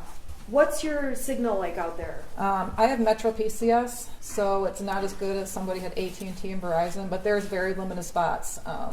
at any barn I've been at where there's any type of signal. Usually you have to find the one spot you'll see everybody standing at talking on the phone, but it's not all over the barn. What about on the roads to the barn? So that barn we were at, it was between Oxford and Groveland area. So all those roads, once I pass the market, there's no signal until I got to a fire station. Then I have a signal, and then once I pass the fire station, I wouldn't have a signal. Then I hit a grocery store, I'd have a signal. Once I got past the grocery store, all the way to the barn, I had no signal. Looking back on these texts now from March 9th, okay, seeing him say, there's someone in the house, I think. Someone walked in the bathroom and flushed the toilet, left the light on. Do you think he was having mental issues that day? No. What do you think, what is your conclusion about these messages at this time? He was just messing with us. Okay. Is this the kind of messing you previously talked about? Yes. All right. I want to go to March 20th. This is People's Exhibits 96 through 100. They established on this date you're out at the barn. This is you, yes? Yes. Okay. And another picture of you. Yep. And we've got data showing that you were out there, correct? Okay. And there's a text message exchange that was admitted as People's 96. I'm going to put that up on the screen for you, okay? Okay. So in People's 96, this is between you and your son, correct? Correct. He says, can you at least text back? You're asking, where's your dad? Text me when you're done yet? And he starts up with, I finished picking up the room. I cleaned until clothes started flying off the shelf. This stuff only happens when I'm home alone. I picked the clothes back up though. That's at, it looks like 2:34, and we may be off by an hour or so because it's that UTC. This one's -4. Your next text is jumping in shower, text your dad if I don't respond. And your text, no matter what the time zone is 6 hours later. Well, do you recall getting these texts? It's 2 days. Messages? It's 2 days and 6 hours later. Oh, I'm sorry. You're right. 2 days and 6 hours. So do you recall, though, getting these couple on the 20th about, I finished picking up the room, I cleaned until clothes started falling off the shelf. Do you recall that? Only when we got discovery. Okay. Now, looking back on these days, are you thinking, oh my God, he thought things were happening that were crazy? No. Do you think anything of it now? No. What do you think is happening in those messages? I just think he was messing with us. Okay, so those are 3 times where you guys are at the ranch and he's messing with you. Is that a fair statement? Yes. Okay. And at that time, that was months and months before November. It was in March. Is that correct? Yeah. Okay, so beyond March, was there other times where he was saying these goofy texts and messing around? No, I don't think so. So there's 2 more dates I need to ask you about. I'm going to go to April 4th, which was a Sunday, and that is going to be exhibit that was admitted 101, okay? So exhibit 101 are text messages, and these are between, who are these between? Those were between my son and his friend. Okay. Now, prior to this case, did you ever see any of these messages? I did not. Were you aware any of them existed? I was not. Okay, so this is from April 4th, and your son's saying, he's the one sending messages that say, I hear people talking to me and someone in the distance. I actually asked my dad to take me to the doctor yesterday, but he gave me some pills and told me to suck it up. Like, it's at the point I'm asking to go to the doctor.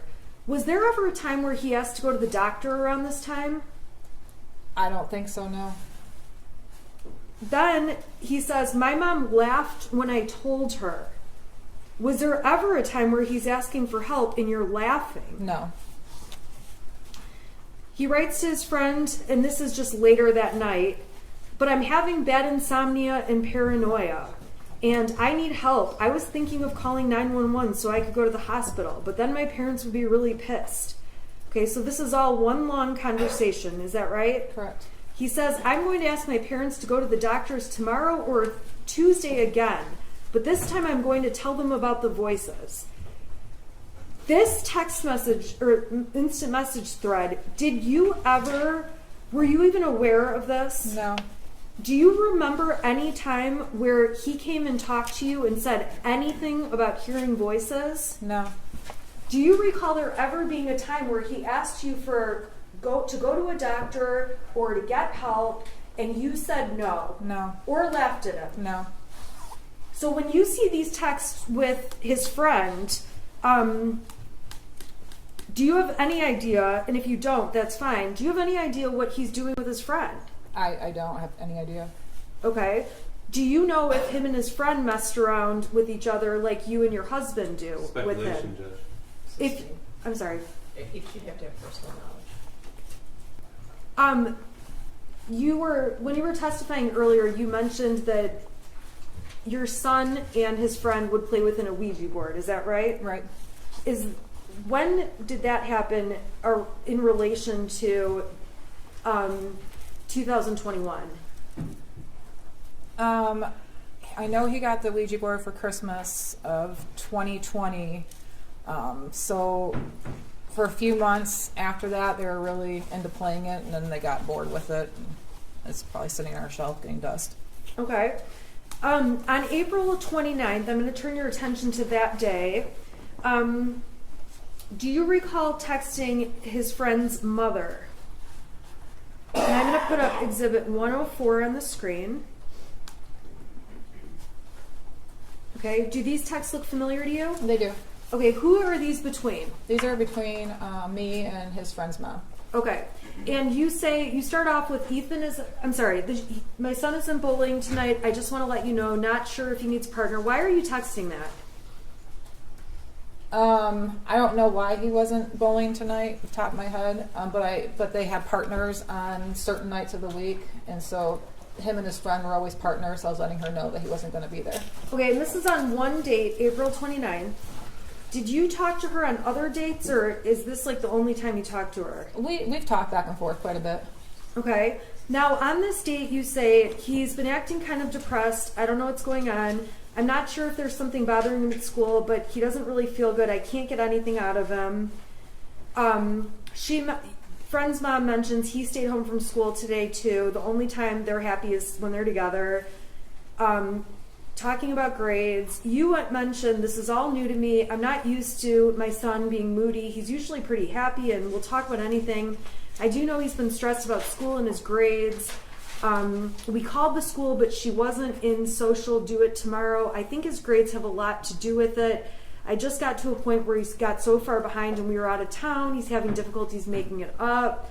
Where were you guys out of town? In Florida, my mother-in-law had passed away, so we were gone for a couple of weeks in the middle of April, taking care of funeral arrangements and everything.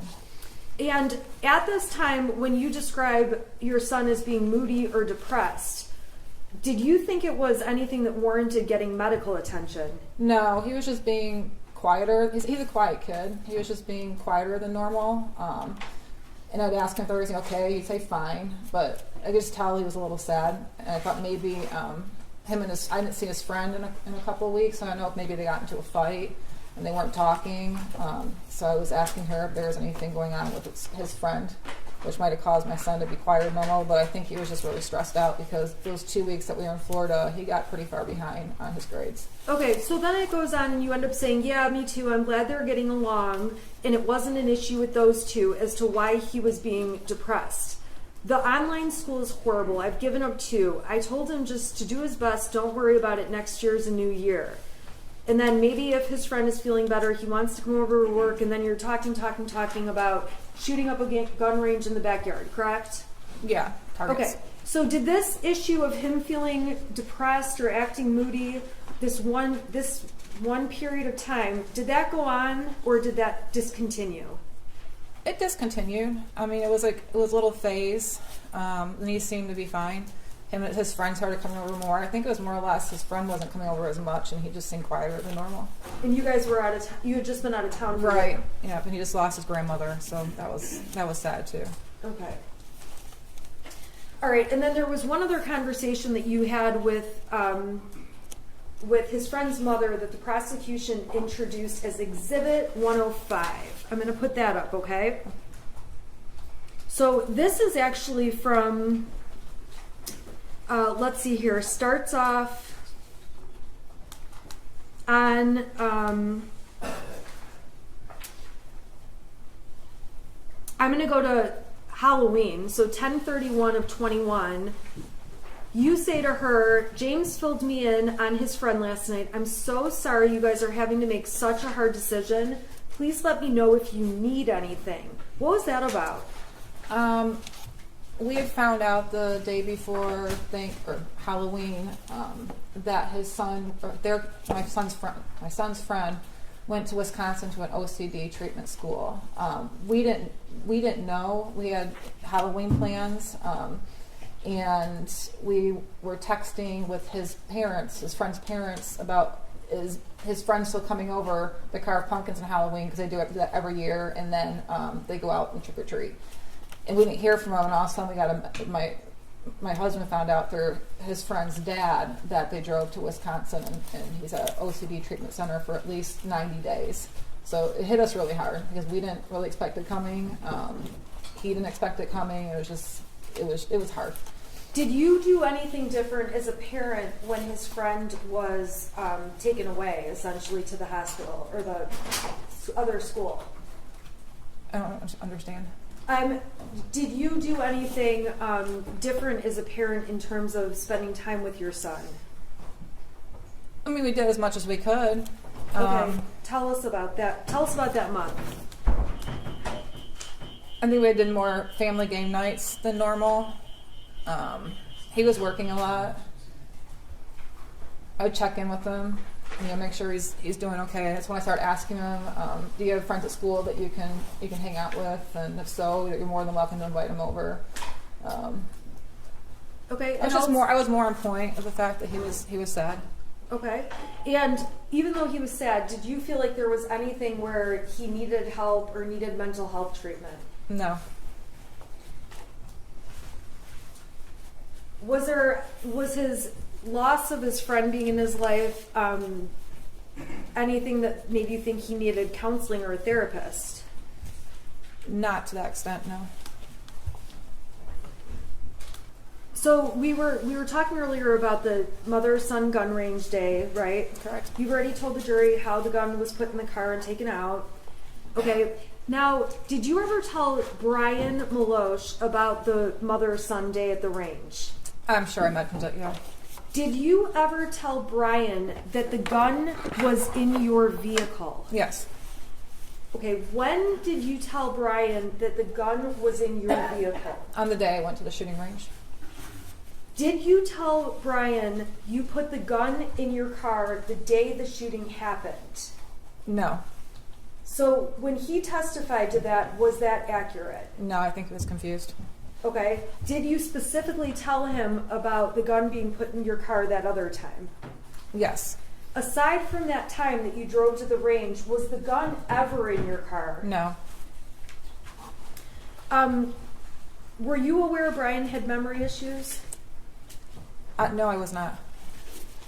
Brian testified that he never met Ethan. Later in his testimony, he said he did.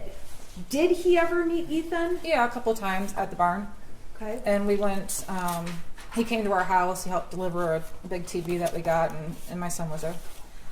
Did you ever tell Brian anything about your son saying things or making you upset in any way like that? No. Did you ever tell Brian anything about he had mental health issues that you were worried about? No. So when we read your messages, which the prosecution admitted, the 77 pages, okay, it's fair to say the jury can read what you guys talked about, and you reflect on you talk about the past with Ethan, correct? Correct. Okay, so the jury can read those. We don't need to go through those. You agree? I agree. Okay. So we got to Monday. Monday is 2 days after you guys go for the Mother's Sunday at the shooting range. Monday, Miss Fine leaves you the voicemail. We talked about that already. Talked about you talking to your son about it, right? Okay, I want to go to Tuesday, the 30th. Okay? Okay, Do you remember Tuesday the 30th? I do. And that day, we saw an exhibit of you going into work. That happened? Yes. And we heard lots of testimony already about you getting a call from Sean Hopkins. Correct. He left me a voicemail and I called him back. Okay. When you called back, Mr. Hopkins testified that he sent you something. What did he send you? He sent me a copy of a math worksheet that had the scribbled out drawings on it. Okay. And I want to ask you, the night before that scribbles out drawing thing came to you, did you have any interactions with your son? Yes, we did. What were those about? I saw in Power School that he had an E in geometry, so we got in an argument again about his grades. We took his phone away and told him that he couldn't go to the shooting range until his grades were brought back up. Okay, so you guys had this argument the night before. We saw lots of messages where you thought everything was fine that Tuesday morning. Is that how you felt? Yeah. Okay. So when you got that math paper texted to you, do you recall saying anything to Ethan on the phone, on speaker? Yeah, I asked him why he did that. Okay. What were you thinking at that point? I was actually kind of angry because I thought he did that in like defiance of us yelling him about missing assignments, and here he is drawing pictures on an empty assignment page in geometry. So you felt like it was specifically him sending you a message about the night before? Yeah. Is it fair to say you took it personally? Yeah, I did. Okay, so what did you do? I had asked Mr. Hopkins if he had the original, and then he sent it to my email, which then I opened up and looked at it, and it's like, okay. What did you think when you saw that? I was a little concerned. I was pretty concerned. He had asked for a parent to come to the school to meet with them, and at this time I tried calling my husband to see if he could go because he was out in the area working, and I couldn't get a hold of him, so I decided to go to the school. On the way to the school, he finally called me back, and he met me at the school, so we went together. Okay, and when you went into the school, what did you think was happening? I thought he was going to get in trouble for what he drew on his assignment. I thought I was going to get suspended. I was expecting a disciplinary meeting. Okay, how did you feel about what you saw on that paper? I felt concerned after seeing that. Okay, and so we saw that you sent pictures of the math papers to Kira, to Andy, to Brian. It's fair to say you sent them around to people. I did. Okay, and to all those people, we've already seen all the exhibits. You expressed that concern. Correct. Okay, so what happens when you get to the school with you and James arrived separately? I think the detective testified that he was wrong at first, thinking you went together, but you guys were separate. Got there at the same time. Correct. Went in. What was it like walking into the meeting with Mr. Hopkins and Mr. Ejek? Who was there? So when we first got there, Mr. Hopkins met us out in front of where the administration is and walked us back to his counseling office. When we walked in, it was just him, and then my son was sitting in a chair in front of his desk working on something on his laptop. So when he walked in, he kind of showed us where to sit, and then we shook hands, he introduced himself, and started the meeting. Did you try to hug Ethan or do anything like that? I didn't. Okay. And when, how did that meeting go? It was pretty nonchalant. It was pretty brief. He started to tell. He basically filled me in on what my son and him were talking about for the last hour and a half. He said that my son told him that he was feeling sad over the death of a dog that we had. My mother-in-law, the loss of his friend. So we talked a little bit about that. We confirmed it. We just said we agreed it was hard on him.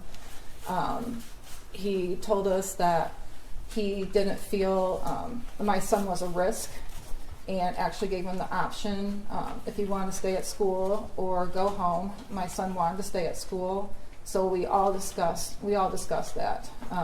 Did you feel like you were taking the position of, I am leaving him at school whether he can be here or not? No, absolutely not. Okay. Were you surprised or were you not surprised? Did you have any feelings about whether or not he could stay at school? I didn't really. I thought the advice that they were giving us was a good advice. We talked about him being sad, and then he said being around peers usually helps. So we all agreed to that. My son gets very stressed out when he does virtual school, so we agreed that it might stress him out more to do his school remotely the rest of the day. But there was never a time where I would refuse to take him home. I could easily, if he wanted to go, take him with me. I had no issues with that. Okay, so ultimately, did you take a paper from the school? The counseling papers, yeah. Okay. There is a stack, like maybe 10 sheets with multiple counselors listed on them. Okay. And were you planning to do anything with that sheet? Yeah, actually, we were going to start. I gave it to my husband out in the parking lot, and I told him I had phone calls at work the rest of the day, so I told him to start making calls once he got done doing his DoorDash. Okay. Now, the prosecution introduced and admitted an exhibit, which was a search off of Yahoo about clinical depression treatments. Do you recall ever Googling, but do you recall ever searching that topic? I don't, and I don't usually use Yahoo as a search engine. I always use Google, so I don't know. I don't recall it, no. Okay. Do you recall how or if you ever saw anything on Yahoo about clinical depression? I don't remember specifically seeing anything. I might have looked at something when my husband was going through a really hard time after his mother passed away. He was he was drinking a little bit more than usual, and you just tell that he wasn't right. So I might have looked at something at that time, seeing if he was depressed, but not. I don't know where Yahoo came from. You don't know how the Yahoo came to No. be? Okay. When you're on Facebook and Instagram and all those things, do you ever hit the clickbait stuff? Sometimes on accident. Sometimes I do on purpose. Okay, so that search on Yahoo, you don't remember ever putting that in the search bar? No. Okay. But you are saying it's possible you looked at it. Is that? It's possible. Okay. All right. So let's go back. So you're at the meeting. How did the meeting end? So we all decided that my son was going to go back to his class. So we wrote him a pass to go back to class.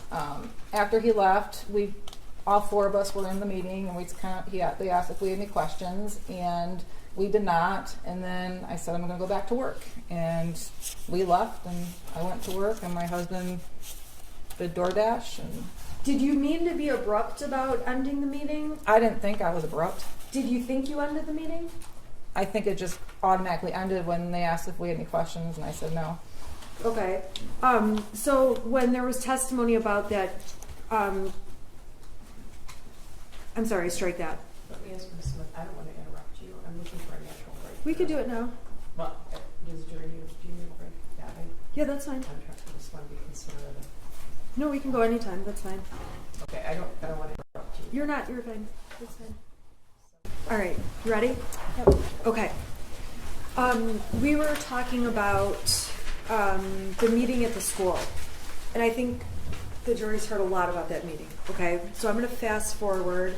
You go back to work, right? Yeah. We saw the exhibit of you walking back in. Correct. Okay, we heard Amanda Holland testify about how she gives you some advice. Do you recall her giving you advice? I don't. Is she somebody you go to for advice? No. Why not? We were never friends outside of work, and she was Andy's administrative assistant, so it was just formalities really with her. We didn't really have anything in common. Her child was real young. I had a teenager. Okay. All right, I want to go to the time where you heard there was an open shooter. The jury's already heard how you heard about that, okay? And we know you got in your car, you drove up to Oxford, right? Correct. Okay. We heard about the description of that caravan. Did you see that caravan? Yeah, I joined it. It's a black SUV, and that was my fastest way to get to the school. Okay, so you actually were a part of that with all the law enforcement officers all headed up. Yep, I just kind of jumped in. What is that, Lapeer Road? It started on 75. I work at Square Lake and Telegraph, so I got on 75 from Square Lake there. And it was well before the M24 exit. I would say about a quarter of a mile. Traffic was backed up. Okay. Now, you sent a text, and if you need to see it, let me know. You sent a text to your son that says, "You can talk to us." Why did you send him that? After I left the meeting, I knew that he was sad about things, and I just wanted to let him know that he can talk to us about anything. Just wanted to make sure I opened that door. Just let him know that we're there for him. We love him. Okay, and he said he loved you. Do you recall that? I do. Okay, was there anything unusual about that? Yeah, he's at that age where it was hard to get "I love yous" back out of him. For me to open my text and just see him randomly saying "I love you" was abnormal for him. Okay, did you think anything at that point? No, not right at that point. I think I said text back "I love you too." I don't remember. I believe I did. Yeah. Okay. And later in the thread, you say, "Don't do it." So when you hear there's an open shooter at the school, I want to know in your mind, what do you believe is happening? Well, my husband had called me when I was still at work, and he said there's an active shooter at Oxford High School. I can't get a hold of Ethan. And that's when I opened my phone and I saw the "I love you" text. And then I texted him, "Are you okay?" In the process of it, I was getting my stuff and running out the door, letting my boss know that I had to go to my son's school. It was on 75 when I was trying to get to the exit that my husband called me. He asked me where I hid the bullets, and I told him, and then he said that the gun is missing. So instantly, I'm like, oh my gosh, he's got the gun. I didn't actually think he was at the school shooting it. I thought maybe he walked home and got the gun and was in the field by the school. I didn't imagine my son actually going into a school and shooting. And then when we got more updates, I was like, oh my gosh, he's a school shooter. He's going to kill himself, because in my mind, that's what school shooters have done. They've killed themselves after. So I yelled in my talk to text, "Ethan, don't do it," because I thought he was going to kill himself. At that point, did you think Ethan had killed anyone? No, I didn't even think he shot anyone at that point. Well, that was going to be my next question. Did you believe he injured anyone or shot anyone, did anything? No. I thought he was going to kill himself. Okay. So you find out the gun's missing, so you do think he's got the gun, but is going to turn it on himself. Right. Okay. So where did you, at that point you went to the substation? I think we saw the video. Yeah, my husband had called me when I got close to the house, and he said the substation just called and they want us to come down there. They have my son. And so I picked him up on the way, and we drove to the substation together. When you say picked him up, picked who up? My son was in custody, basically. The substation. Right, so who did you pick up? I picked up my husband, I'm sorry. Okay, you picked up James. Okay, what was going through your mind at this point, going from picking James up to the substation? I don't know. I asked my husband, I was like, is he alive? And he said, oh no, we're going down there. I didn't really know what to think. I was kind of it was kind of hazy. It was kind of, everything was a little surreal. I still didn't believe that he actually shot anybody or was in the school. I just knew that there was gunfire. I didn't know the extent of it at all. So when you're at the substation, did you asked them about fatalities? We saw it on there. That wasn't at the subs. Oh yeah, I did. Okay, but you didn't get an answer, right? No. At that point, were you thinking that anyone was injured or that anyone was hurt? He did say there was injuries, and at that point, my mind went to, we can handle injuries. We can handle injuries. I went into kind of like go mode. Like, what do we have to do? My son's arrested. I did not think there would be any fatalities.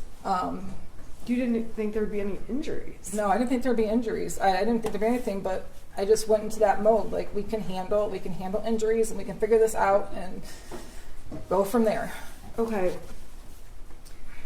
We saw the interview at the substation. Yes. I'm not going to go through all that with you, okay? After that, you go to your house. Is that correct? Correct. And the next thing, police are at your door. We were at the house for a minute, and we were putting some hot water on the oven, on the stove. My husband walked out back to the side of the house. I saw him walk towards the end of the driveway through my kitchen window. I was sitting in my kitchen on my phone talking to my dad, and I realized my husband was gone for a little bit longer. I didn't see him walk back, so I walked out the front door of my house. And what'd you see? There was a bunch of officers with guns drawn on me. Have you ever been in that position before? No, I have not. What did you think when that happened? I don't know. I remember just dropping my phone and putting my hands up and then being handcuffed. It all happened so fast. It was shocking. Okay, we saw you sit in the car with James with the handcuffs, right? Correct. So we don't need to go through all that. No. After that, we saw a video where you're sitting in the car and you talk to police for a long time. There's a lot of long pauses in it, right? Right. Okay. I'm not going to go through that whole video right now, okay? But if there's something you need, you can let me know. During the substation meeting, while you're with Joe Bryan, Judge, this is direct examination. I'm Where, I'm then, asking what a question. I'm just putting us in a space. I'm going to ask a non-leading question. Okay. Okay. So we all can see that you are using your phone while you are speaking to law enforcement. I want to know what you're doing on your phone. It's not leading. What were you And the doing whole on your jury can hear you constantly saying phone? object. What were you doing on your phone?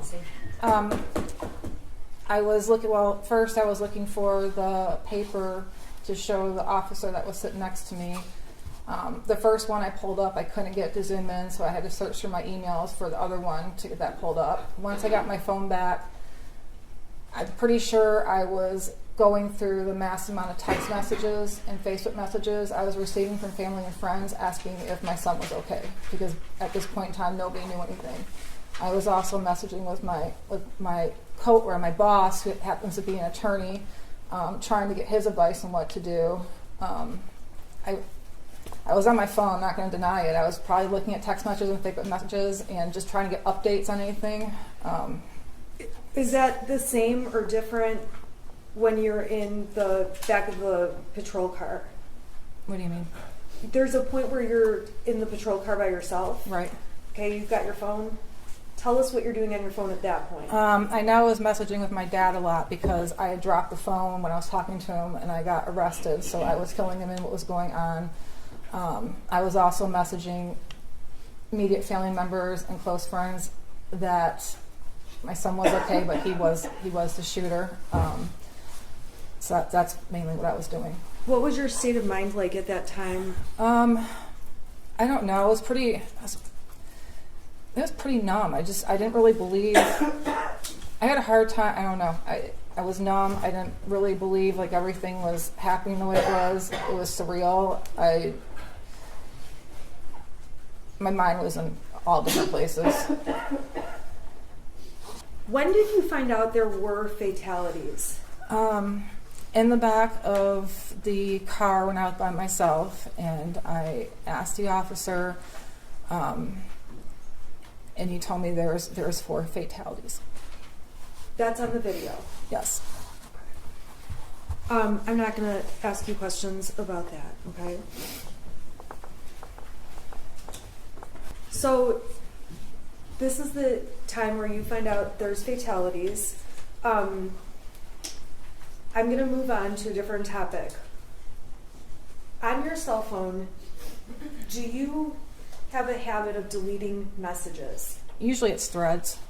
Okay, explain to the jury what you do, because go ahead and explain. Well, on Facebook, I do a lot of Facebook Marketplace, so I get a lot of messages. What's Facebook Marketplace? Where you buy and sell things.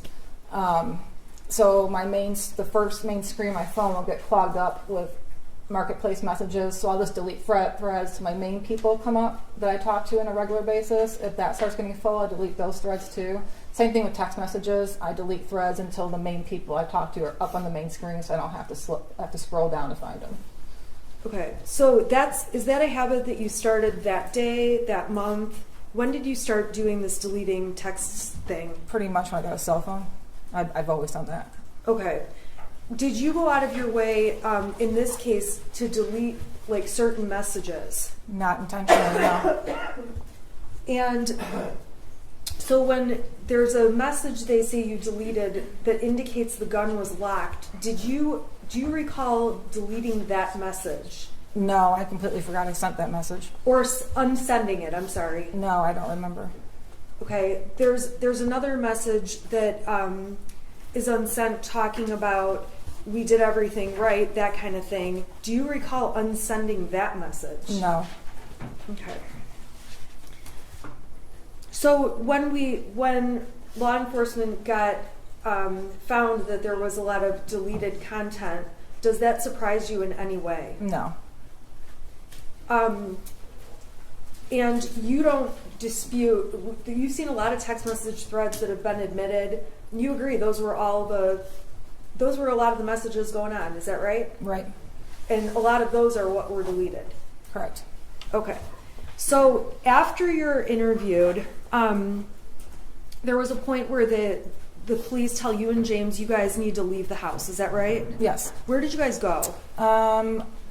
We went up to the first time we ended up going to the Holiday Inn Express and sitting in the parking lot trying to figure out what was going on, waiting for them to call us. Was there a point you had to go back to the house? Yes, they called us to come back to the house. Did you know why you're going back?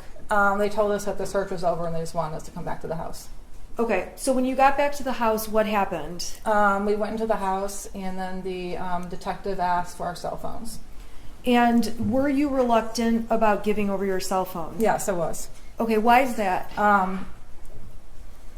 Sounds bad, but my life is in my cell phone, my contacts are in my cell phone, everything I need is in my cell phone. I don't memorize phone numbers, I have an emergency going on, and they're taking my only means of contact away from me.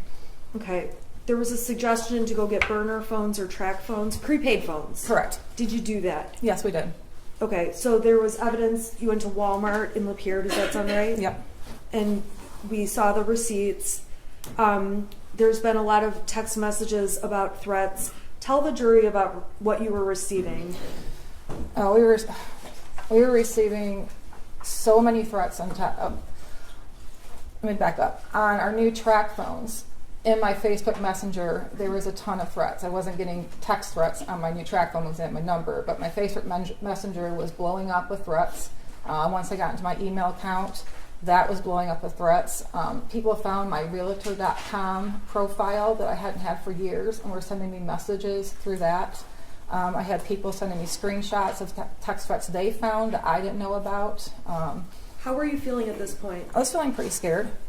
Okay, scared of what? Scared that somebody might hurt us. Okay. At that point, did you ever go back home? This is the first time, right? I'm talking after you bought the track. Oh, phones. no, we went to the hotel in Lapeer. Okay. So you go to the hotel in Lapeer, and then how long did you stay there? Just one night. Okay, so that was the night of The 30th. the 30th. Okay. What did you do on the 1st? We woke up. I knew I had to make arrangements. I had a senior dog and 2 cats still at the house. I didn't know what to do with.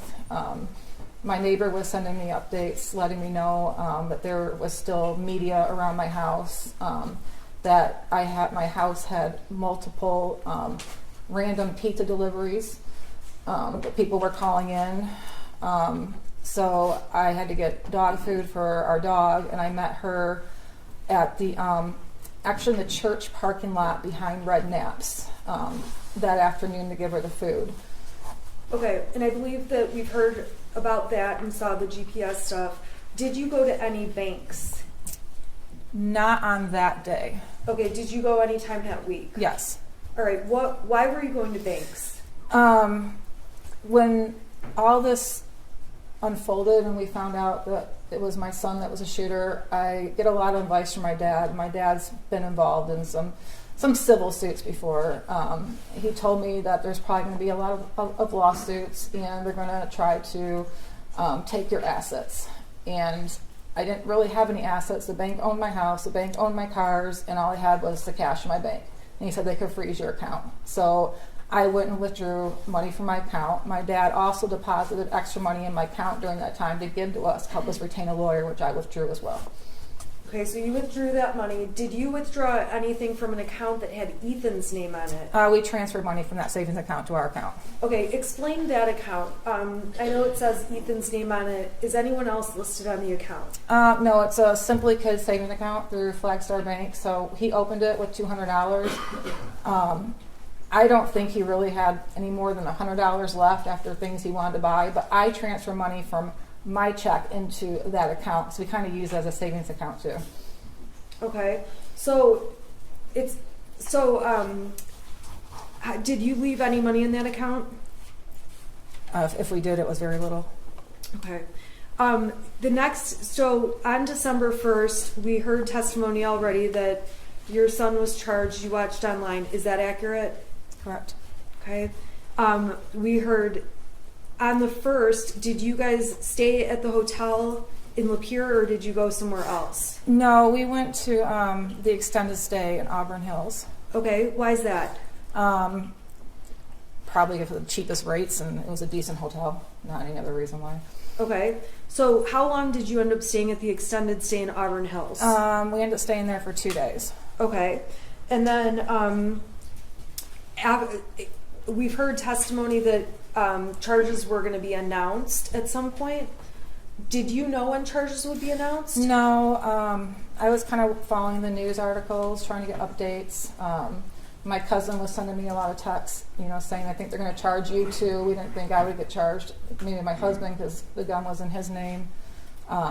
So we had an awareness of it, but I don't think it really actually set in that it was going to happen until it did. Okay.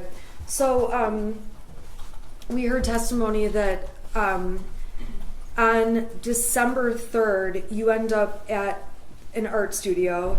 Explain to us what was the hotel? Extended stay in Auburn Hills. Correct. Okay. Tell us all where you went. How do you get from that hotel to the art studio in Detroit, and why? Give us the rundown. So we ended up going to Owasso to get our normal cell phones. We couldn't shut down accounts. Why couldn't you shut down accounts? Because of the two-factor authentication. So I was sending a text message to my old phone number that I didn't have. So I had my employer yelling at me to shut down my LinkedIn account, my Instagram account, because I had my employer's name all over it. So we had to get our cell phones with our old numbers on it to get that back. Were you trying to deactivate Facebook and stuff too? I was trying. Well, I already deactivated Facebook. My husband needed to deactivate his Facebook. I had to deactivate LinkedIn and Instagram, and I couldn't get into my email on my burner phone because of that two-factor authentication code thing. Okay, so you guys went to Owasso and got what? We got regular cell phones with our old numbers on it. Okay. Then what? Then it's when Andre, my friend, called. Is there any reason you went to Owasso to get those phones? Yeah, we didn't feel safe in the local area. Okay, so you drove like the hour they tested. Okay. All right, so then what? So my friend Andre, who owns the art studio, called and was checking in to see how we were doing, and he wanted to stop by our hotel. It was the night of the 2nd. So he actually came to our hotel that night, and he invited us to come to his art studio the next day just to be around a friend, he wanted to buy us sandwiches. He wanted to show us art studio. He was just a really nice guy that was just offering a friendship during that time when we didn't know what was going on. So that's how we ended up going to the art studio. Okay, how did you get to the art studio? I drove. Okay, drove what? I drove my car, and with my husband left our other car at the hotel. Okay, so we've heard about how one car is like left at this hotel. That's because you guys went together to Correct. Detroit. Correct. Okay. Did you know you were going to get charged at that point? We had heard they might announce charges sometime that day. Okay, but I want to know, did you know you were definitely being charged at that point? Oh, no. Okay. So tell us what happened when you got to the art studio. I think we saw him show you where to park. Is that what happened? Yeah. Why did you park where you parked? I was parking close to the dumpster, and he told me to move away from the dumpster because people like to throw stuff out there. So I moved. He showed me where to park. So I wasn't taking anybody's parking space or blocking the dumpster or any of that. Okay. So then what did you guys do that day? He showed us around the building, and then we went to the art studio. Andre had a business meeting, I think at 11 o'clock that day. And so he left the building for a little bit. He came back after charges were announced. So he came back when we found out we were getting charged. He brought sandwiches back. At that point in time, How were you feeling at that point when you found out you're getting charged? just freaked out. I've never been charged anything in my life. Okay. So you've never been charged with a crime like this? Like this, correct. Okay. Of this magnitude? Correct. All right. So so you know you're charged, or you know that they want you. What was your plan at that point?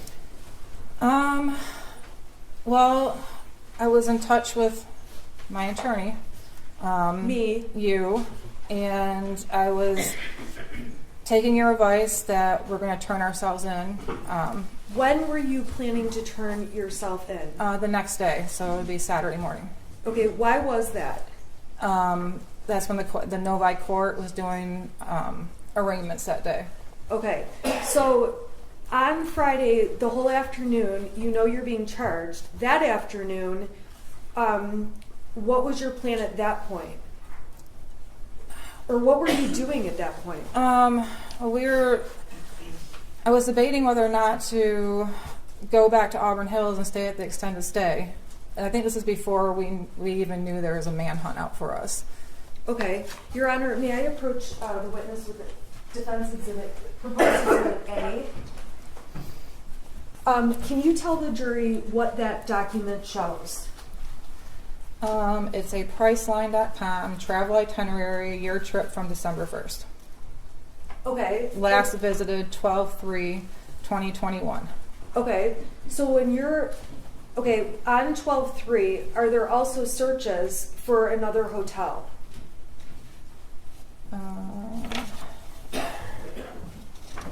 I think so.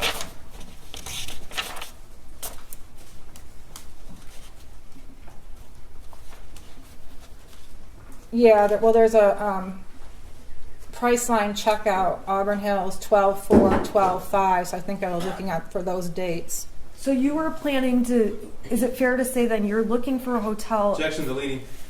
Sustain. All right, so that exhibit, what does it tell you about your plans for 4/4 to 4/5? To be in Auburn Hills, extended stay.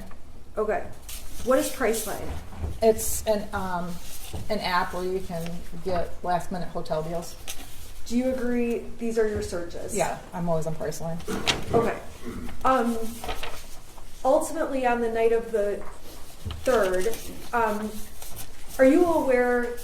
were you aware on Friday afternoon if you could go into court that afternoon? What was your awareness? I was not aware that we could go into court that afternoon. I was just waiting on direction from you to what we're going to do the following day and turning ourselves in. All right. So the prosecution showed lots of pictures of the art studio. We agree. That's what it looks like, right? Right. Okay. Did you guys sleep on that mattress that night? Yeah, we did. It was actually in the hallway, a common hallway the business shared, and we pulled it into the art studio and slept on it that night. Okay. Did you? The prosecution showed receipts and supplies that were bought, things like that. Who bought those supplies? My friend did. Okay, why didn't you and James just go on your own to the police department and turn yourselves in? Because we didn't feel it'd be safe. Okay, why is that? Just the fact that the entire community and Michigan knew that we were expected to turn ourselves in at the police department, so they would know where to go. Okay, and so that night, what did you and James sleep there? We did. What time did you go to bed? What happened? Just really quickly. I want to say it was after 11, maybe around 11 o'clock when we finally went to bed. We both, I'm prescribed Xanax for anxiety, and we each took 4 because we knew we were going to be turning ourselves in the next day, and we hadn't slept in 4 days, and we just wanted to sleep. Okay, so you each took 4. We did. Okay, and so the next thing, the next piece of evidence we saw was them coming into that art studio. Do you recall that? I recall my husband screaming, and there was people with guns again in our face, officers. What were you doing prior to hearing your husband screaming? We were sleeping. Okay. Were you aware there was anything going on? No, I was not. Okay. We saw the video, so we don't need to go through all of that. And the prosecution admitted, I'm going to put it up on the screen, People's Exhibit 150, and I just want to verify. Okay, do you see it on your screen? I do. Okay, what is that? That's an alarm I set for the next morning. For Saturday morning? For Saturday morning, correct. Okay, do you recall why you set it for 6:30, 6:45? Is there 2 alarms or 1? Yeah, there's 2. Okay, why did you set those alarms? Because we were going to wake up and drive to the Novi courthouse and meet you there by 8:30. Okay, and what was your plan there? What was going to be your plan when you got to Novi? We were going to be arraigned. Okay, now there was evidence that your purse and belongings were found in totes there. Do you remember seeing all those pictures? I do. Okay, tell the jury why those were, your purse and personal effects were in those bins. I didn't know if we were going to jail. I didn't know if we were going to be bonded out. I didn't know what was going to happen, so I had told my friend where I left my purse and my backpack, where I did have pretty much all my money in it, to grab those the next day, or when he's at the studio. He's not usually there in the weekend, so I put them in the totes just for extra precaution. In some of the messages the prosecution admitted, you say that you failed as a parent. Are you a failure as a parent? I don't think I'm a failure as a parent, but at that time, I guess I felt bad that Ethan was sad at those things, and I guess I don't know, I just felt like I failed somewhere. I don't really know how to describe it. It's just at that point in time, I just kind of felt like somewhere I failed. Do you believe there was anything, do you believe that you knew or had reason to know your son was a danger to anyone else? No. As a parent, you spend your whole life trying to protect your child from other dangers. You never would think you have to protect your child from harming somebody else. That's what blew my mind. That was the hardest thing I had to stomach, is that my child harmed and killed other people. Do you believe there were things you were thinking at the time, I should do this, but I'm not doing it? Do you look back and think that? No, I don't. I mean, of course I look back after this all happened, and I've asked myself if I would have done anything differently, and I wouldn't have. If you could change what happened, would you? Oh, absolutely. I wish he would have killed us instead. Over the last 26 months, has this been stressful for you? It's been very stressful. Yes.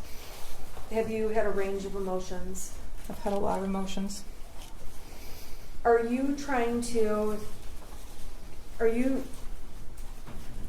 Do you believe you are the victim here?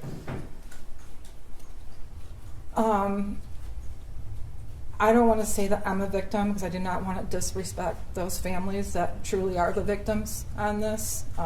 But we did lose a lot. Okay. You've lost everything. We did. Alright, I'm gonna have you, come back tomorrow morning at 8:30 in the morning. Alright, as long as I can cover your